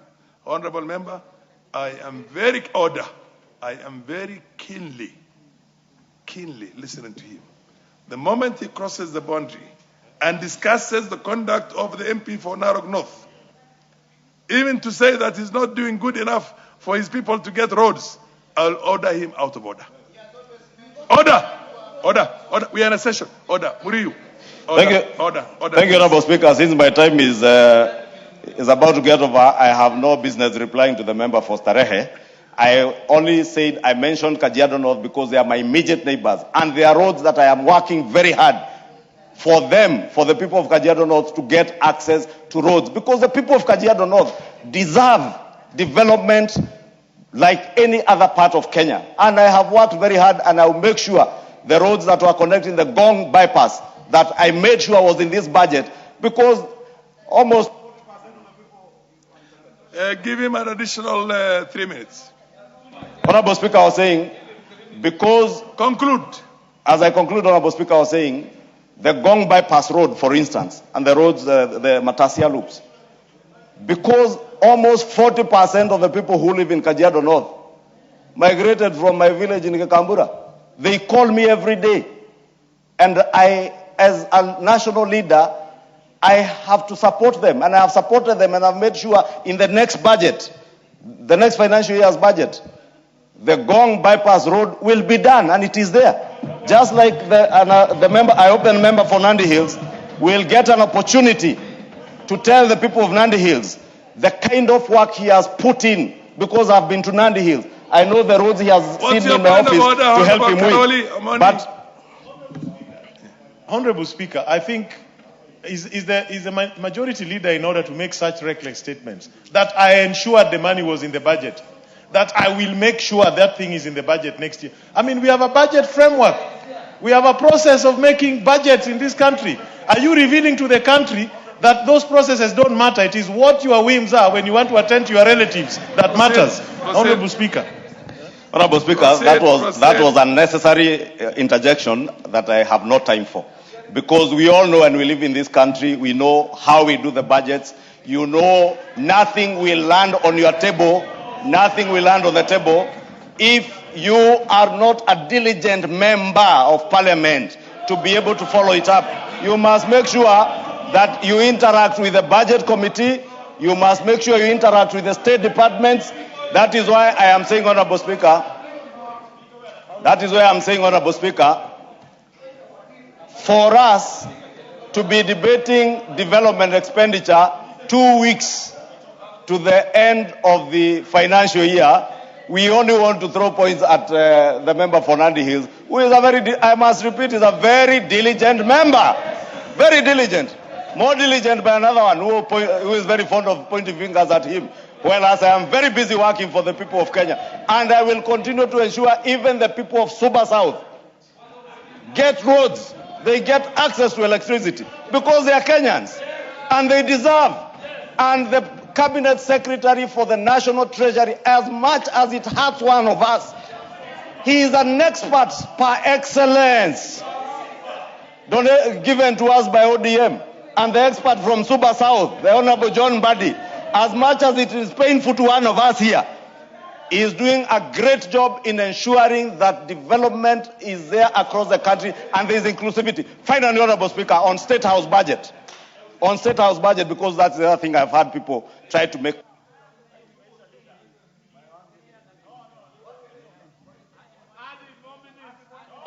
Order. Give him half a minute and conclude. Half a minute to conclude and say this, Honorable Speaker. State House is not State House Nairobi alone. We are all aware we have done a number of state lodges across the country, including the people for Wajir in the northern Kenya. People who felt excluded from Kenya. That people are saying, even Homa Bay, there is a state lodge. Therefore, recurrent expenditure in State House cannot be what it was last year. We just hosted the Africa France Summit, Honorable Speaker. You know that cost money in recurrent expenditure. The President hosting all those people, and we have to provide for those expenses. The same for the office of the Deputy President. So therefore, even as we seek to follow those who are posting on social media, because I've seen one former member of Parliament for Madeira posting on social media, must make you wish to be informed clear. By Honorable Kaluma? Honorable Kaluma is very intelligent to inform me. He should inform me. The majority leader, that unlike our former presidents, now you go to State House and you don't take Fanta and biscuits. You are welcomed as a Kenyan, and we have a president who has opened State House to everybody. Not just some top people. Anybody can go to State House and sit with their leader. And so we have to budget for it. Honorable Majority Leader. Honorable Speaker, I was concluding. Let me thank Honorable Kaluma for that information, and to also tell the House and this country that unlike some of our former presidents who spent a lot of time in State House, our president is very mobile. And therefore that mobility, that making every Kenyan feel part and parcel of our country in creating inclusivity and togetherness and the unity of our nation, building that unity, the president travels across the country. This is a president who this morning left France, Paris, landed in Mombasa. He is now presiding over the Ocean Conference with hundreds of thousands of delegates from around the world to grow our blue economy that is transforming not just the coast region, the Nyanza region, Lake Turkana and other blue economy areas. Therefore, we cannot compare President William Ruto, who is a teetotaler, with, State House has also been used. There used to be a bar there. It has since been closed. This man is not going to bars. Before that, there are very many active bars in State House. They are all closed. They are now building a church in State House. And that church is being built by money from the president himself. Thank you, Honorable Speaker. The Honorable Otende Amolo. Thank you, Mr. Speaker. Mr. Speaker, I rise to support this supplementary appropriation number 2 bill of 2026. But with a caution, Mr. Speaker, and this is from the perspective of the Public Accounts Committee. I see my colleagues, Honorable Nabi is here, Dr. Undo is here, Honorable Koechi is there, Honorable Namwari is there. Two things, Mr. Speaker. First is the question of actual expenditure. Mr. Speaker, I note that we have 12 days to the end of the financial year. I am hoping that as Honorable Atandi asks us to support this bill, and we do, that the committee will appropriately caution all these agencies that they had better be sure they'll spend this money before the end of the financial year. Because part of what we deal with routinely is coming to the end of the financial year, and you find agencies that have not spent even up to 40% of what they were allocated.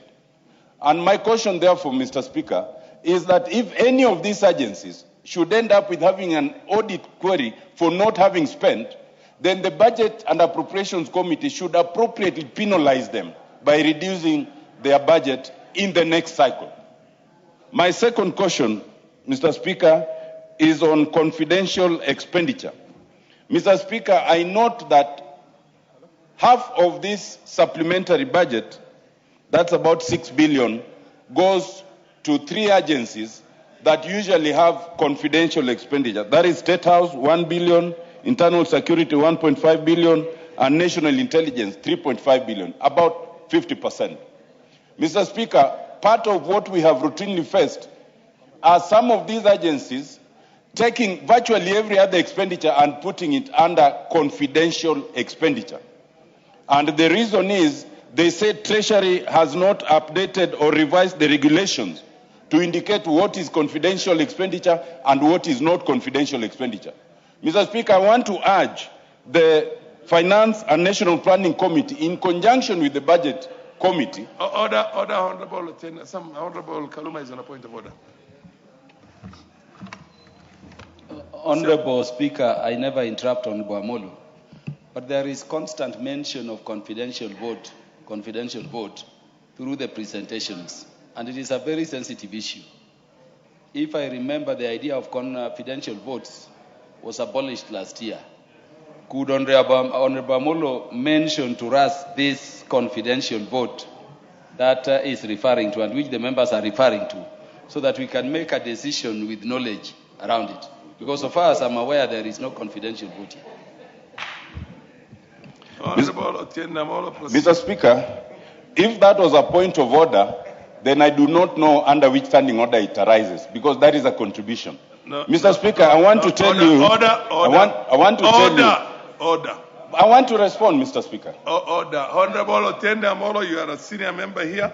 Standing order number 91 says that a member shall be responsible for the accuracy of any facts which the member alleges to be true and may be required to substantiate any such facts instantly. So what you should have asked for is for you to substantiate what are these confidential votes. Mr. Speaker, this is as a matter of law, not as a matter of fact, and I will explain. I started by mentioning some of my colleagues with whom we serve in the Public Accounts Committee, and they're here. Mr. Speaker, the 3 agencies have indicated whenever we ask for their audit queries, including yesterday, they indicate that these fall under the confidential vote, which cannot be responded to because Treasury has not developed guidelines.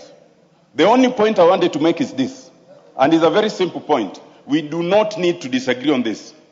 That the Finance and Planning Committee, in conjunction with the Budget Committee, should urge Treasury to now develop these guidelines to separate what is confidential from what is not confidential. Because to the best of my knowledge and to the best of our committee knowledge, no such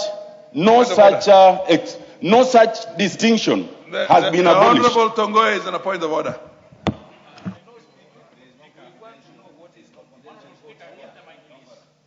That's what I want to. Honorable Speaker, I want to be very factual, and I respect our senior counsel there. if you'll be keen to look into those specifications, there is nothing like confidential. It is either in the Ministry of Interior, it is indicated security operation, which is totally opposite and different from security operation, confidential. In the State House as well, yes, in the State House as well, it is just other operating expenses. It's nothing like confidential. So let's not mislead the House, let's not misinform the country. Those are not confidential, and should be clear as that. There is no confidential vote. You can only rise on a point of order if there's an active member on the floor. So wait until Honorable Otiende Amolo resumes his debate, and then you can rise on a point. Proceed, Honorable Otiende Amolo. Mr. Speaker, I accept to be informed by Honorable Dr. Point Umba. of information? Yes. Yes. Honorable Speaker, we are responsible members of Parliament. We are leaders in this country, and we swore to uphold the Constitution of Kenya. Those of us who sit in Public Accounts Committee, and I have sat there since 2020, Honorable Speaker, every year there are several agencies that have a confidential vote that is never subject to being unpacked. And that's what Honorable Otiende Amolo is alluding for. I sit in the Public Accounts Committee. I can even bring you the public accounts, the report of the Director General that was even discussed as late as yesterday to this House for purpose of substantiating the issue that there's a confidential vote in our books of accounts. Yeah. Honorable, let him rise first. Proceed, Otiende Amolo. Thank you, Mr. Speaker. Mr. Speaker, my point is a very simple one, and I do not know why Majority Leader, you are on a it point of attracts order. controversy.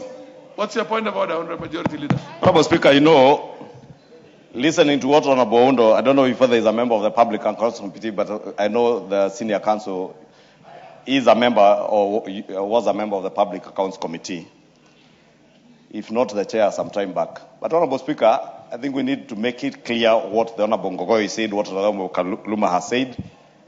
Before 2024, there used to be a confidential vote. After 2024, that confidential vote was abolished, and we must not confuse what is classified expenditure, like you had rightly guided. There's what is usually classified expenditure, military, NIS, part of what Honorable Ngogoi is speaking about, security operations, which you will not discuss in an open forum. But confidential, Honorable Speaker, I would want the Honorable Ondo, because he alleges that it is something they are discussing in the Public Accounts Committee. You can debate something in a committee, but until and unless it is in a formal report before this House, we cannot be discussing it, Honorable Speaker. And therefore, I would want to advise that if there is anything that they want to address in the Public Accounts Committee, they put it in their report, it comes before the House. If there are issues the Auditor General has raised, and the Senior Counsel knows that, they will bring the report here and they will debate it. But let us not use this forum again to send the wrong message out there to people, as I can see attempts to. Let him rise. Mr. Speaker, if I may just wind up my contribution. Mr. Speaker, whether you want to call it classified, whether you want to call it confidential, whether you want to call it other vote, my point is a very simple one. That the agencies constantly come and say we cannot respond to this because they still use the word confidential. They may use the word classified. But the point is, Treasury has not distinguished, has not generated the regulations to indicate these ones can be classified or these ones cannot.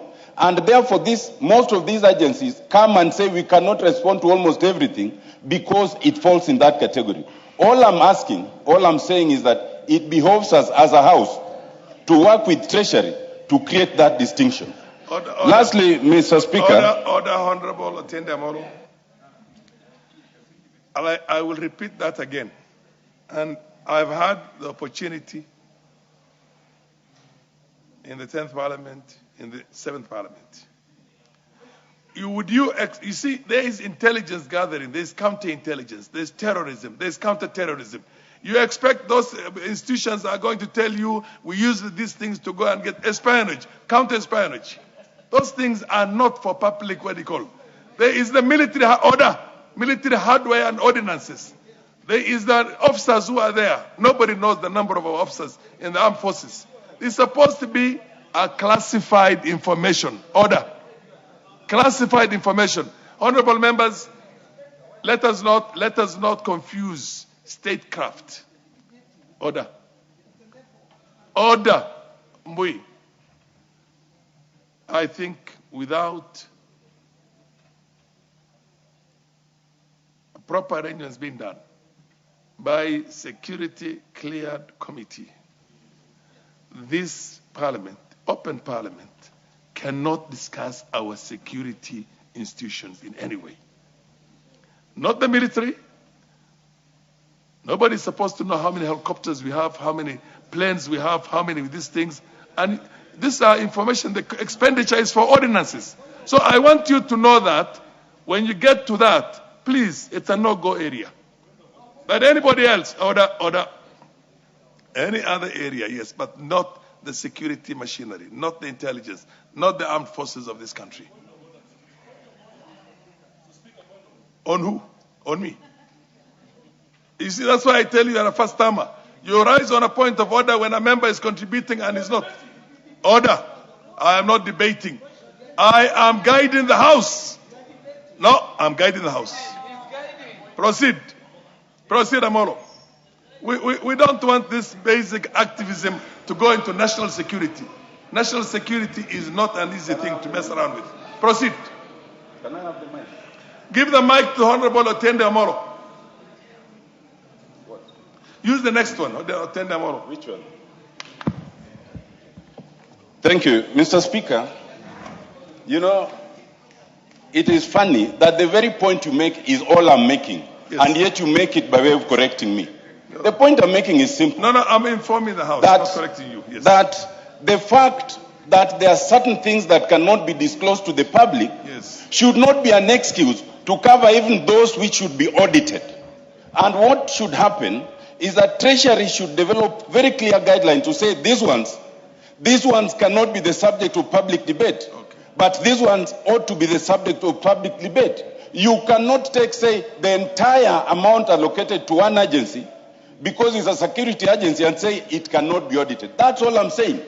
And you're actually agreeing with me, Mr. Speaker, and we spent so much time on this for no reason. I want to close, as I say, the following. Two matters, Mr. Speaker. One, I agree with the majority leader. Order, Honorable Kaluma? What's your point of order, Honorable Kaluma? Order, Honorable Senate. When somebody stands on a point of order, I will give you. Yeah, but when he's contributing, stand on a point of order. Okay, I'll get to them. You'll have it. What is out of order, Honorable Kaluma? Can you give the mic to Honorable Kaluma? Go to any nearer one, that century is.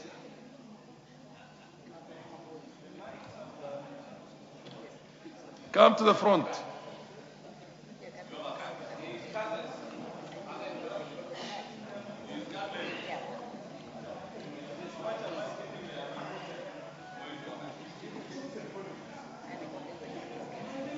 Can you give the mic to Honorable Kaluma, for God's sake?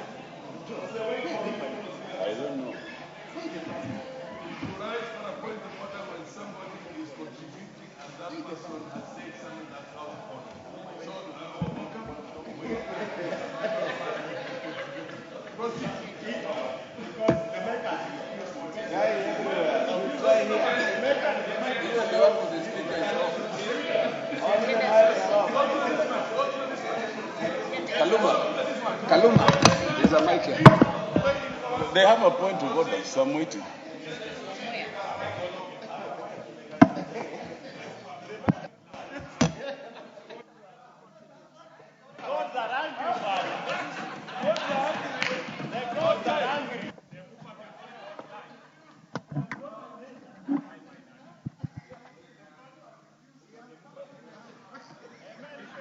Sergeant at arms. Sergeant.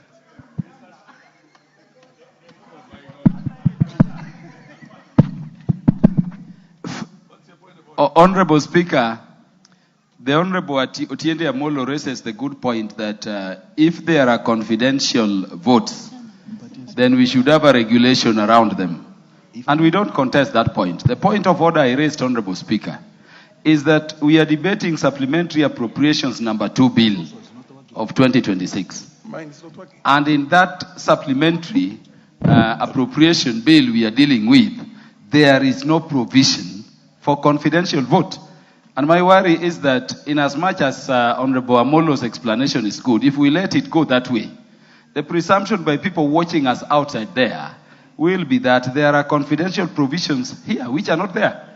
So could we agree that for purposes of relevance, there is no confidential vote provision here? Clearly, what Honorable Amolo is saying, whether it's classified or not classified, or it's confidential or classified, we need to have certain guidelines from the Treasury, which is perfectly in order. Proceed. Yeah. Thank you, Mr. Speaker, for that intervention. Mr. Speaker, I'm coming to my last point. Wamboka is also on a point of order. What's your point of order? Wamboka. Mr. Speaker, I wonder why are people panicking? Honorable Otiende Amolo is saying, as late as yesterday, meeting. Order. That's why I keep wondering why you people don't read your own standing orders and understand the basic rules of debate in the House. You rise on a point of order. You rise on a point of order. Did he accept your information? So wait until he accepts your information. It's not for me to grant that. Proceed, Honorable Amorati. Mr. Speaker, you realize I had barely taken 2 minutes. I'll give you an additional 1 minute. So do you wish to be informed by Wamboka? Yes. So, okay. Mr. Speaker, as I come to my third point on a general point, first I agree with the Honorable Majority Leader that we need decorum in this House. Yes. That we can disagree, but reasonably. But that includes not raising unnecessary points of order. Yes. By way of contribution, which you can wait and make during your own time. That also includes, unfortunately, Majority Leader, not decampaigning your own colleagues by saying what they've not done for their constituencies. Mr. Speaker, may I also say, and I sympathize with you, because in this House we have two sides of the aisle. But these aisles are very difficult because you have the minority on the majority side. Then you have the minority on the minority side. And so people keep crisscrossing and you really can't quite tell. But still, I think on the ultimate, Mr. Speaker, it is the balance that will achieve the decorum in this House. As I finish, and I agree again with the majority leader. Give him give him 20 seconds. I agree that the Raila Amolo Odinga Stadium is an icon. But for the avoidance of doubt, Raila Amolo Odinga name cannot have another name beside it. It is not Talanta Raila Amolo Odinga. It is Raila Amolo Odinga Stadium. Thank you. Honorable members, order. The opportunity now belongs to the newly elected member of parliament for Emurua Dikir. The rules are very clear. He is not to be interrupted at all. Yes. He's making his maiden speech. Yes. Proceed. Thank you, Mr. Speaker, sir. Thank you for granting me this opportunity to make my maiden speech in this honorable House. I rise today with profound humility and deep gratitude as the duly elected member of parliament for Emurua Dikir constituency following the by-election held on 14th May 2026 under the United Democratic Alliance Party. First and foremost, I thank the Almighty God for His grace. I also thank the people of Emurua Dikir for the confidence and trust they bestowed upon me. Proceed. Yeah. As some might be aware, this was my fourth attempt seeking the mandate to serve my people. And standing here today is a testimony that determination, patience, and faith can indeed reward. I remain deeply humbled by the overwhelming support from all corners of our constituency, from Mogondo to Alalmasani, Ilkerin to Kapsasian, and every village in between. I equally thank the UDA party leadership, our party leader, His Excellency President Dr. William Samoei Ruto, my family, friends, campaign team, council of elders, religious leaders, and every supporter who stood with me in votes, prayer, and encouragement during this historic journey, and even to those who did not vote for me, I'll be a leader to all. Mr. Speaker, sir, as I stand here today, I do so in shadow of immense sorrow following the tragic loss of our beloved leader, the late Honorable Johanna Ngeno, who lost his life in the unfortunate helicopter crash on 28 February 2026. Honorable member, I am made to understand that you did have an opportunity yesterday to address the House, although you're doing it on the issue of the late Conchela. But that was your maiden moment. Nonetheless, the chair will give you an opportunity, but you must intersperse it with contribution on the order paper today. Proceed. Okay. Well guided. We lost a fearless leader, a patriot, and a servant of the people who dedicated his life to fighting for the dignity and progress of our constituency. May his soul continue resting in peace.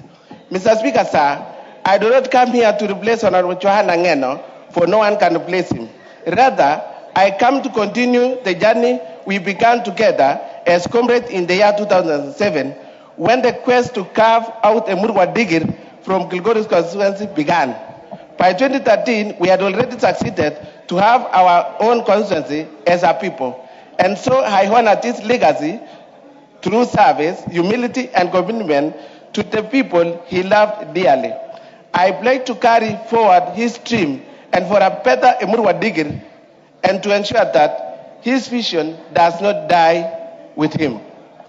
Many honorable members who attended the burial of our departed leader had an opportunity to interact with the people of Emurwa Digir and witness both the progress made and the opportunities that still exist for further development within our constituency.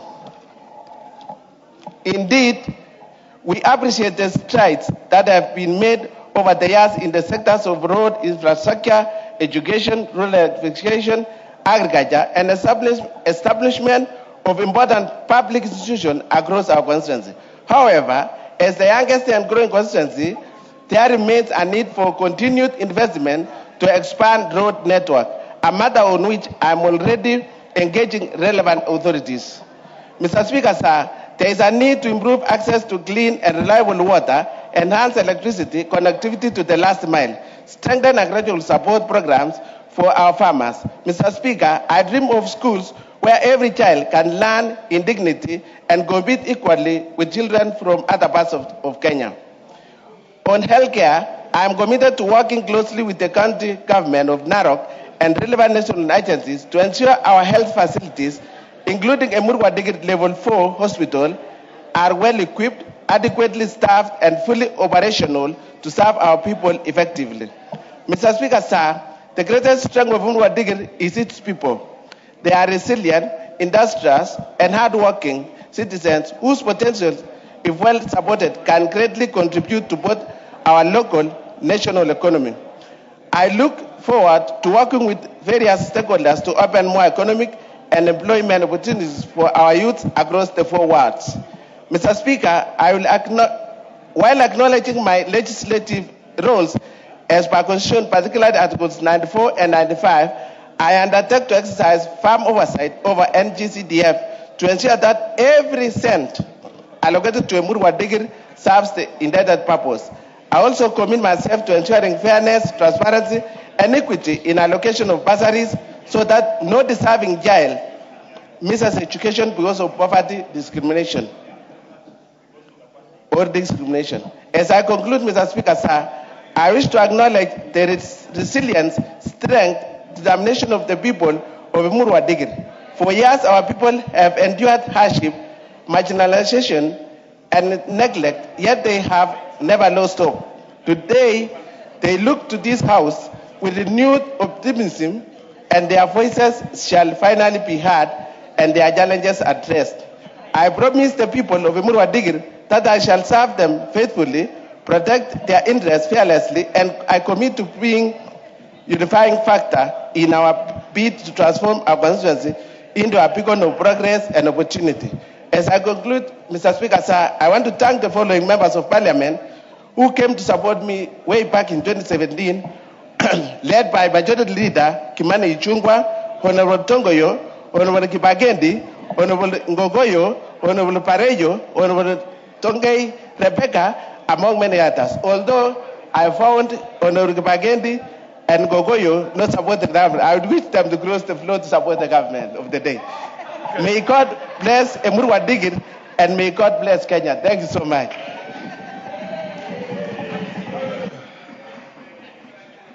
What's your point of order, Honorable Mizigi? What's your point? Give her the mic. Give the Honorable Member for Taita Taveta, Haika Mizigi, the mic. Thank you, Mr. Speaker. And Mr. Speaker, I stand at the standing orders 95.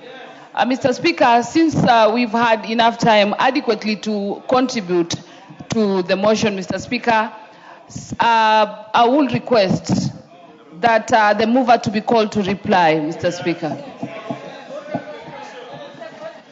Honorable members, I know. Order. Honorable members, let's have order. Take the nearest seat, honorable member. Order. MP standing there. Who is there? Honorable member, take a seat. Take a seat. When the chair, order. Honorable Senate. Order. Honorable members, I now put the question that the mover be called upon to reply. As many as that opinion say aye. Aye. As many as contrary opinion say nay. No. The ayes have it. The ayes have it. Thank you. Honorable Speaker, thank you very much. Before you reply, I think there's one thing I wish to draw the attention of the House to, because it's important. Honorable members, please do read your standing orders. Do read your standing orders. 4 years into the House now, and I get the feeling that most of you have not read your standing orders. If you are sent out of the House and you fail or you refuse or you become a hero, the Speaker has no option but to call on the Sergeant at Arms to remove you. If you are removed by the Sergeant at Arms, action to be taken on refusal to withdraw. Standing order number 111. If any member shall refuse to withdraw when required to do so, by or under these standing orders, the Speaker or the chairperson of the committee, as the case may be, having called the attention of the House or committee to the fact that recourse to force is necessary in order to compel such member to withdraw, shall order such member to be removed, and such member shall thereupon, without question, be suspended from the House or from the service of the House for a minimum of 21 days and a maximum of 90 days. And shall during that such suspension forfeit the right of access to the President of the Parliament, and the Sergeant at Arms shall take necessary action to enforce the order. In addition to it, the member loses his... You know what I'm talking about. So when you want to become a hero, you better know the consequences. The consequences can be very severe. I've never had an opportunity to do that, and I will never want to do it. But I want us to have a lot of decorum and a lot of dignity here. And always there will be a balance. If you feel that you haven't been hard enough, the Speaker will always make sure there's a balance, proper balance. And all sides are hard properly. But this House has got to be a house of dignity. Proceed and reply. Thank you. Honorable Speaker, I want to thank members. This is the very first time, Honorable Speaker, that we are discussing the budget bills with the House almost half full. In the past, we have always been a handful of us when we are discussing this finance and budget matter. So I want to thank members again. We have had a robust debate on this matter. But Honorable Speaker, there's something that I want to tell members. Budget committee transacts businesses from departmental committees. And every time we are executing budgets, we meet chairmen of committees where all of you sit. And they come to us with different resource requirements for each and every department and ministries. I wish to confirm that I have never seen, or we have never executed a budget where a ministry has been given their full resource requirements. We are always giving them a handful, hoping that in the supplementary estimates, we'll have a chance to give them more resources. Honorable Speaker, for example, Parliament, this Parliament, the resource requirement for Parliament is about 65 billion. We are only able to give them about under 50 billion. The resource requirement, for example, Honorable Speaker, for the police. Police requires about 220 billion. We have a gap of about 65 billion to police. Honorable Speaker, judiciary. The resource requirement for judiciary is about 40 billion. We have been able to allocate them just under 30 billion. Honorable Speaker, the resource requirement for State House is about 25 billion. As at today, when we are passing this supplementary too, State House has a gap of about 8 billion, which we are unable to fund them. So, Honorable Speaker, this debate about State House being overfunded needs to come to an end. And members, because you sit in these committees, you need to have a better understanding of the budget other than the public. So that when you come to the floor of the House and you start accusing us of giving more resources to State House, you need to have facts. For example, Honorable Speaker, the NIS has a funding gap of 30 billion that we are unable to resource for them. So we must agree that this House will never appropriate sufficient resources for each and every ministry, each and every department, and therefore we need to stop this politicization of budget. There is no politics in this budget. The allocations are proper. They are required to run those specific ministries, and therefore what we are doing as budget committee is not to appropriate resources for particular people. Honorable Speaker, with those many remarks, I would like to reply and ask I would like to reply. Thank you.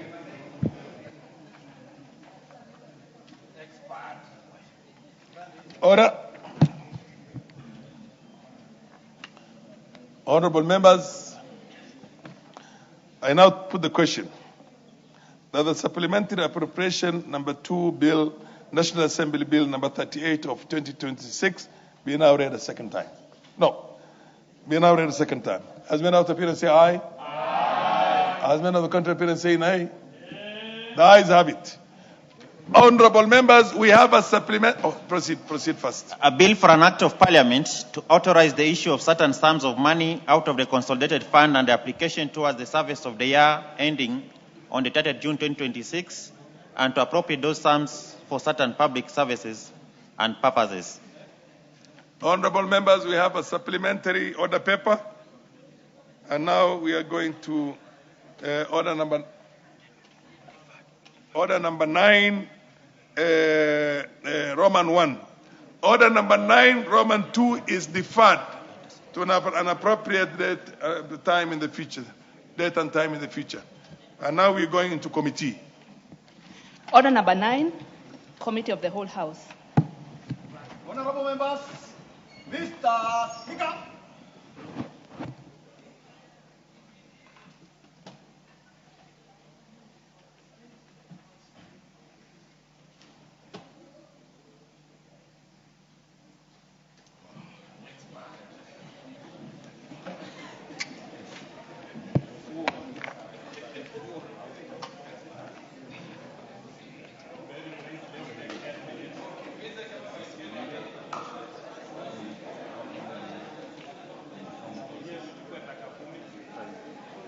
Oh, members, this is a short bill, and I would like order.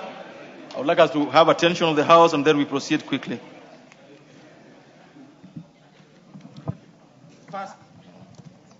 All members, you are now in the Committee of the Whole House, considering the supplementary appropriation number 2, National Assembly Bill number 38 of 2026. First schedule.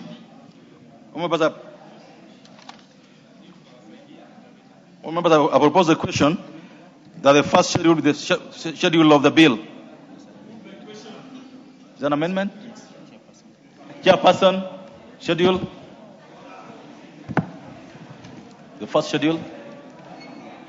I would like to move that clause 2 of the bill. Order. We're on the first schedule. No, there's no amendment. The amendment? There's no amendment. No, just a minute, please.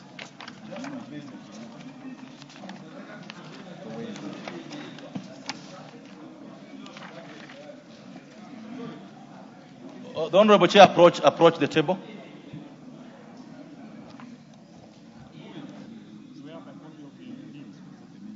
We have a, do you have an extra copy? We have a supplementary order paper, so Chairperson, please move the amendment of the first schedule. Order. The supplementary one.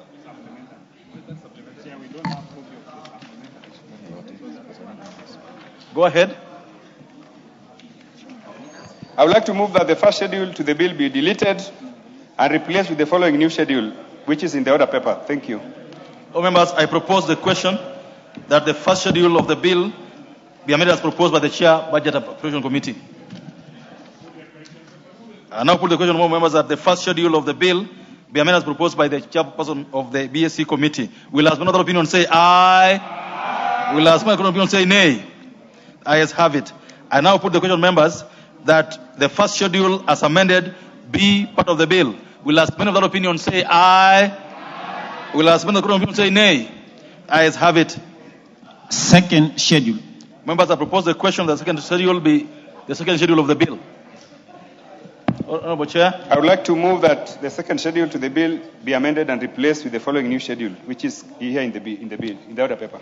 Well, members, I propose the question, therefore, that the second schedule be amended as proposed by the Chair of the BSC. I put the question that the second schedule be amended as proposed by the Chair of the Budget Appropriation Committee. Will as another opinion say aye? Will as another opinion say nay? The ayes have it. I now put the question that the second schedule as amended be part of the bill. Will as another opinion say aye? Will as another opinion say nay? Ayes have it. Clause 5. All members, I propose the question that clause 5 be part of the bill. Honorable Chair. I would like to move that clause 5 of the bill be amended by inserting the expression R1152 immediately after the expression R1071. All members, I propose the question that clause 5 be amended as proposed by the Chairperson of the Budget Appropriation Committee. I now put the question, members, that clause 5 be amended as proposed by the Chairperson of the BSC Committee. Will as another opinion say aye? Will as another opinion say nay? Ayes have it. Members, I now put the question, therefore, that clause 5 as amended be part of the bill. Will as another opinion say aye? Will as another opinion say nay? Ayes have it. Clauses 3 and 4. All members, I propose a question that clauses 3 and 4 be part of the bill. There being no amendment, I now put the question that clauses 3 and 4 be part of the bill. Will as another opinion say aye? Will as another opinion say nay? Ayes have it. Clause 2. All members, I propose a question that clause 2 be part of the bill. Honorable Chair. I move that clause 2 of the clause 2 of the bill be amended by deleting the words 13,885,023,911 appearing after the words the sum of and substituting thereof therefore the words 14,801,023,911. Thank you. All members, I propose a question that clause 2 be amended as proposed by the Chairperson of the Budget and Appropriations Committee. I put the question, members, that clause 2 be amended as proposed by the Chairperson of the BSC Committee. Will as many of that opinion say aye? Will as many of the contrary opinion say nay? Ayes have it. Members, I now put the question that clause 2 as amended be part of the bill. Will as many of that opinion say aye? Will as many of the contrary opinion say nay? Ayes have it. Title. Members, I propose the question that the title be the title of the bill. I now put the question that the title be the title of the bill. Will as another opinion say aye? Will as many other opinion say nay? Ayes have it. Clause 1. Members, I propose the question that clause 1 be part of the bill. There being an amendment, I put the question that clause 1 be part of the bill. Will, as many of that opinion say aye? Will as many of the opinion say nay? Ayes have it. Reporting. Mover to move for reporting.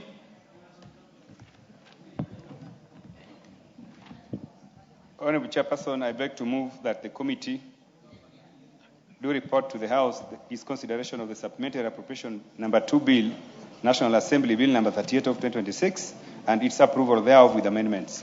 Honorable members, I had put the question, which is that the committee do report to the House its consideration of the supplementary appropriations Bill number 2, National Assembly Bill number 38 of 2026, and its approval thereof with amendments. Will as many other opinion say aye? Will as many other opinion say nay? Ayes have it. Members on the aisle. You're standing for reporting, members. But you should call the speaker. Mr. Speaker.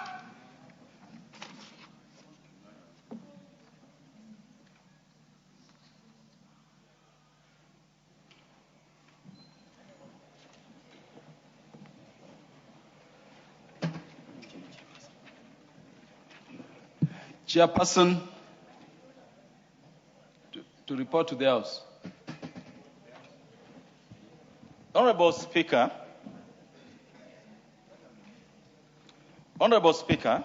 I beg to report that the Committee of the Whole House has considered the supplementary appropriations number 2, National Assembly Bill number 38 of 2026, and approved the same with amendments.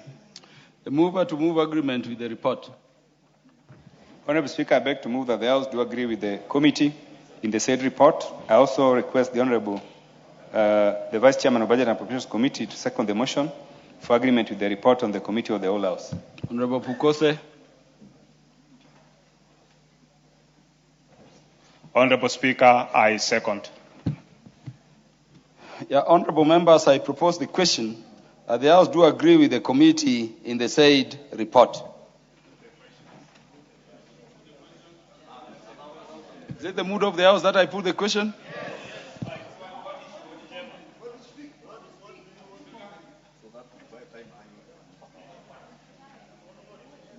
The Honorable George Sunkuya. Thank you, Chair. Thank you, Honorable Speaker. I stand to support the report that I raised to support the supplementary appropriation bill. Supplementary budget are an important part of the managing a public finance. It is not always possible, Mr. Speaker, to predict even government need when announced budget is prepared. The Honorable Speaker, the financial year progress, new priorities and urgent need may arise. It is therefore the responsibility of the House to consider and approve the necessary adjustment that government services continue without interruption. Additional, a finance proposed that in the bill will support the government program ongoing development project. I stand to support. The Honorable, the MP for Nandi Hills, Honorable Kitur. Thank you very much, Honorable Speaker, again to make this contribution on the supplementary appropriation number 2. And Honorable Speaker, I want to say I support indeed this bill, particularly that it's going to impact on a number of programs, one of which is critical that affects also my own constituents. For instance, Honorable Speaker, the issue of the sports academies, that the funds that would go towards the sports academies, that I have a couple of them in my own constituency, Honorable Speaker. Also, Honorable Speaker, towards the debate, one of my colleagues did mention that is Honorable Ngogoyo, and he was speaking about some that we may not be aware of, some of the programs that we are doing and what this bill is going to do. And I wanted to notify Honorable Ngogoyo because I also happen to have seen what is happening in Kajiado North. I wanted to notify you, Honorable Ngogoyo, that I have several programs that I've been able in this House and the committees in this House to be able to articulate for the people of Nandi Hills. And when you took the initiative earlier, Honorable Ngogoyo, to mention that in the budget that has just gone, and even as we're talking about part of what is happening in the appropriation bill, I want to notify you that there is several programs, like the roads in my constituency, like the one from Savannah to Nandi Hills, like the road from Siwa all the way to Nandi Hills, like the road from Imaki to Nandi Hills. Like, I have several programs that if I challenge you today to mention, what have you been able to push when you are a member here, I'm sure you would be very keen to have been able to speak mainly about what happens to the Wamunyoro teams and stuff like that. But that not belabored, Honorable Speaker, I want to also support this bill, noting the issue of the Nyota funds that is going to impact greatly the young people of our country. And Honorable Speaker, as we support this bill, many young people are going to benefit. Finally, Honorable Speaker, on the aspects of education, when you look at the funds that is going to go towards the invigilation, the programs around, where was that?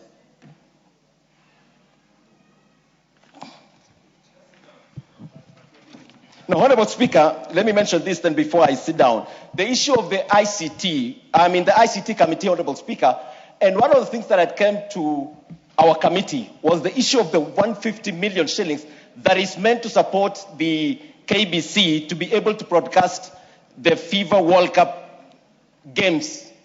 This is very critical because with the coming of this new government, Honorable Speaker, it has been able to promote incredibly the talent of our country. And therefore, this is going now to allow all Kenyans to be able to have the opportunity because KBC is going to have the rights to be able to be seen across the country. So I support indeed this bill with everything in me. Thank you.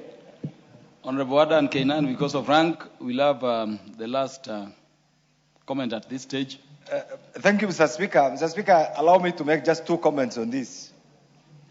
Mr. Speaker, I want to, this House has a very important title called the August House. And I followed the debate yesterday and this morning. There's one thing that came to my mind, the history of our democracy. I do not want to delve very much on this, but it's my plea to all colleagues here. We are one group. You can do whatever you want to do, but outside there, we are members of the 13th Parliament. As we continue with this debate, the budget-making process is a constitutional process. 2, it's also a political process. And 3, more fundamentally, it's a party-driven process. And that's why every party during the campaign period, they have a manifesto. That manifesto must be translated into a workable, pragmatic, executive-driven economic agenda. So as even we delve into this, and I'm sure there'll be a lot of debate, I want to urge my colleagues, when you want to contribute on a particular issue, prepare the alternative. And that's what the Kenyans want to hear. And I really want to plead with my colleagues here. Let's not turn the House into what I have seen today and what I've also seen yesterday afternoon. That is not the kind of image that we want to project. And finally, I've gone through this. Recently, there are 2 things, and this is captured also partly in this. His Excellency the President and the entire government was in Wajir on 1st June, Madaraka Day. You have heard the apology that came from none other than the President of the Republic of Kenya, and that was the first event of its kind in the history. And therefore, and it's not going to be the last. The other day it happened in Kitui, it happened in Wajir, and I'm sure it will happen in other parts of the Republic of Kenya. But because of what has happened in the history that we have had as a region, taking into account the circumstances, any budget that is tailor-made for that particular and other activities of similar nature, for me as an individual, is something that I've been yearning for.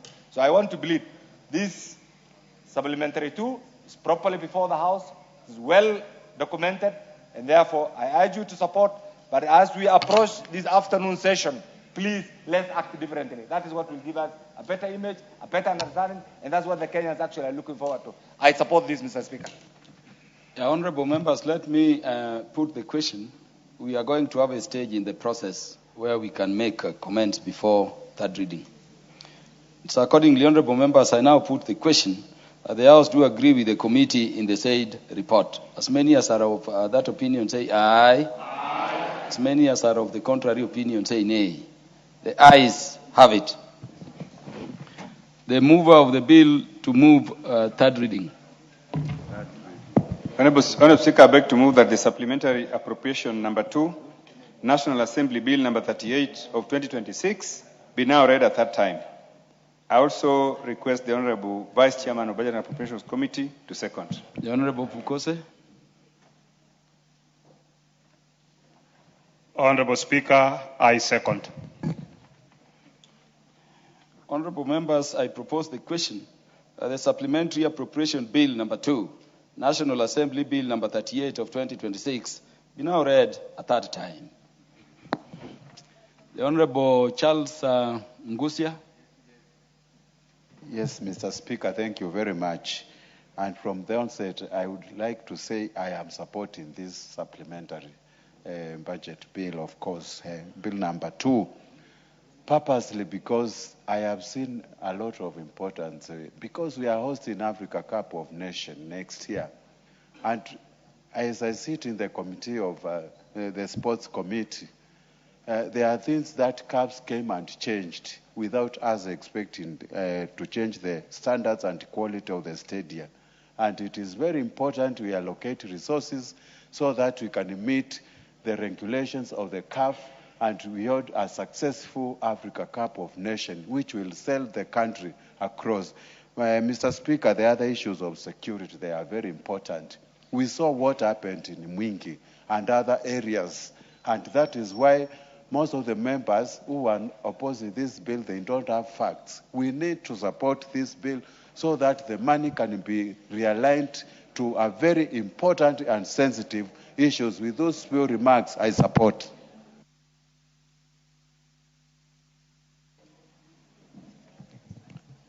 That is, let me come this honorable. The Honorable Japhet Nyakundi will be followed by the Honorable Timothy Toroitich. Thank you, Honorable Speaker. I also want to take this opportunity to support the Supplementary Appropriations Bill number 2, because one, I have had the Member of Parliament for Suba, who has just left, talking about the stadiums. I want to tell him that these stadiums that he has seen being built are being built by this money from sports fund. And the money that is coming in from sports fund is appropriations in aid. What I want to urge this House, let us support this, because we have initially, we never used to have these stadiums, the like of Talanta, the likes of Kisii and Homa Bay, where he comes from. So this money that is in the supplementary budget is very, very important, because we have seen what this government is doing with money from sports. Initially, we never used to see this money for sportsmen building stadiums all over the country.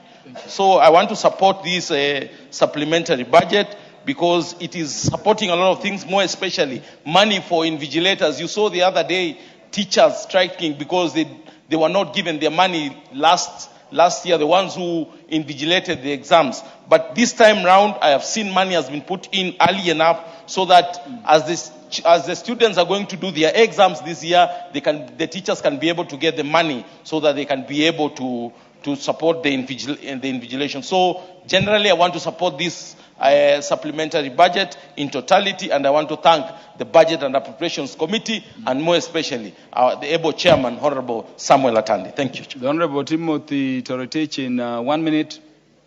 Thank you, Honorable Speaker. Honorable Speaker, I stand to support the letter, the spirit, and the intent of the Supplementary Appropriation Bill number 2 of 2026.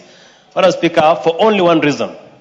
Honorable Speaker, I have seen that we've allocated 1.5 billion towards the Ministry of Interior and National Administration. Honorable Speaker, I come from a region that has been prevalent within security matters, the Kerio Valley region. Honorable Speaker, I am happy that since this government took over, the government of William Ruto, we've seen that the security situation in Kerio Valley region has stabilized, and therefore I support the allocation of 1.5 billion. Thank you, Honorable Speaker. Lastly, the Honorable, that is Felix Odiwuor. 1 minute only.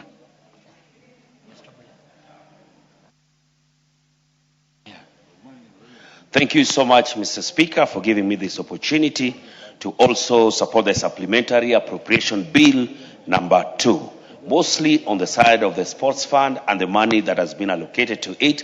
I had even a conversation with the CEO of Sport Fund, and in my constituency, Undugu grounds will start being repaired and work will be done there. Apart from that, a few roads that have been installed in my constituency, that is Karen, the Langata Road from Karen Galleria all the way to Crossroad, Ole Shapara in South Sea, and Muhoho Road also have been allocated some money. I want to take this earliest opportunity to also thank the chairperson, Budget Committee, Honorable Atandi, for the good job that he's been able to do to allocate these monies in the supplementary. Thank you so much, Mr. Speaker. Honorable Naomi Wako in 30 seconds. Thank you, Honorable Speaker. I confirm that I support this appropriation bill, and also congratulate the committee simply because the State Department for Water and Sanitation receives money, State Department for Sports does the same, Youth Affairs and Creative Economy does the same, and State Department for Micro, Small, Medium support receives enough support. And again, Honorable Speaker, Presidency is responsible for organization and coordination of the government business, and much of this money goes there. I support this and I congratulate the committee. Thank you, Honorable Speaker. Honorable members have confirmed that we have the requisite quorum in the House for purposes of making a decision. I therefore put the question, which is that the supplementary appropriation number 2 bill, National Assembly Bill number 38 of 2026, be now read a third time. As many as are of that opinion say aye. Aye. As many as are of the contrary opinion say nay. The ayes have it. Let us be a bill for an act of parliament to authorize the issue of certain sums of money out of the consolidated fund and the application towards the service of the year ending on the 30th June 2026, and to appropriate those sums for certain public services and purposes. Thank you, honorable members, for a good morning session. Let us be upstanding. Honorable members, and the time being 1:01 p.m., this House stands adjourned until Thursday, the 18th day of June 2026 at 2:30 p.m.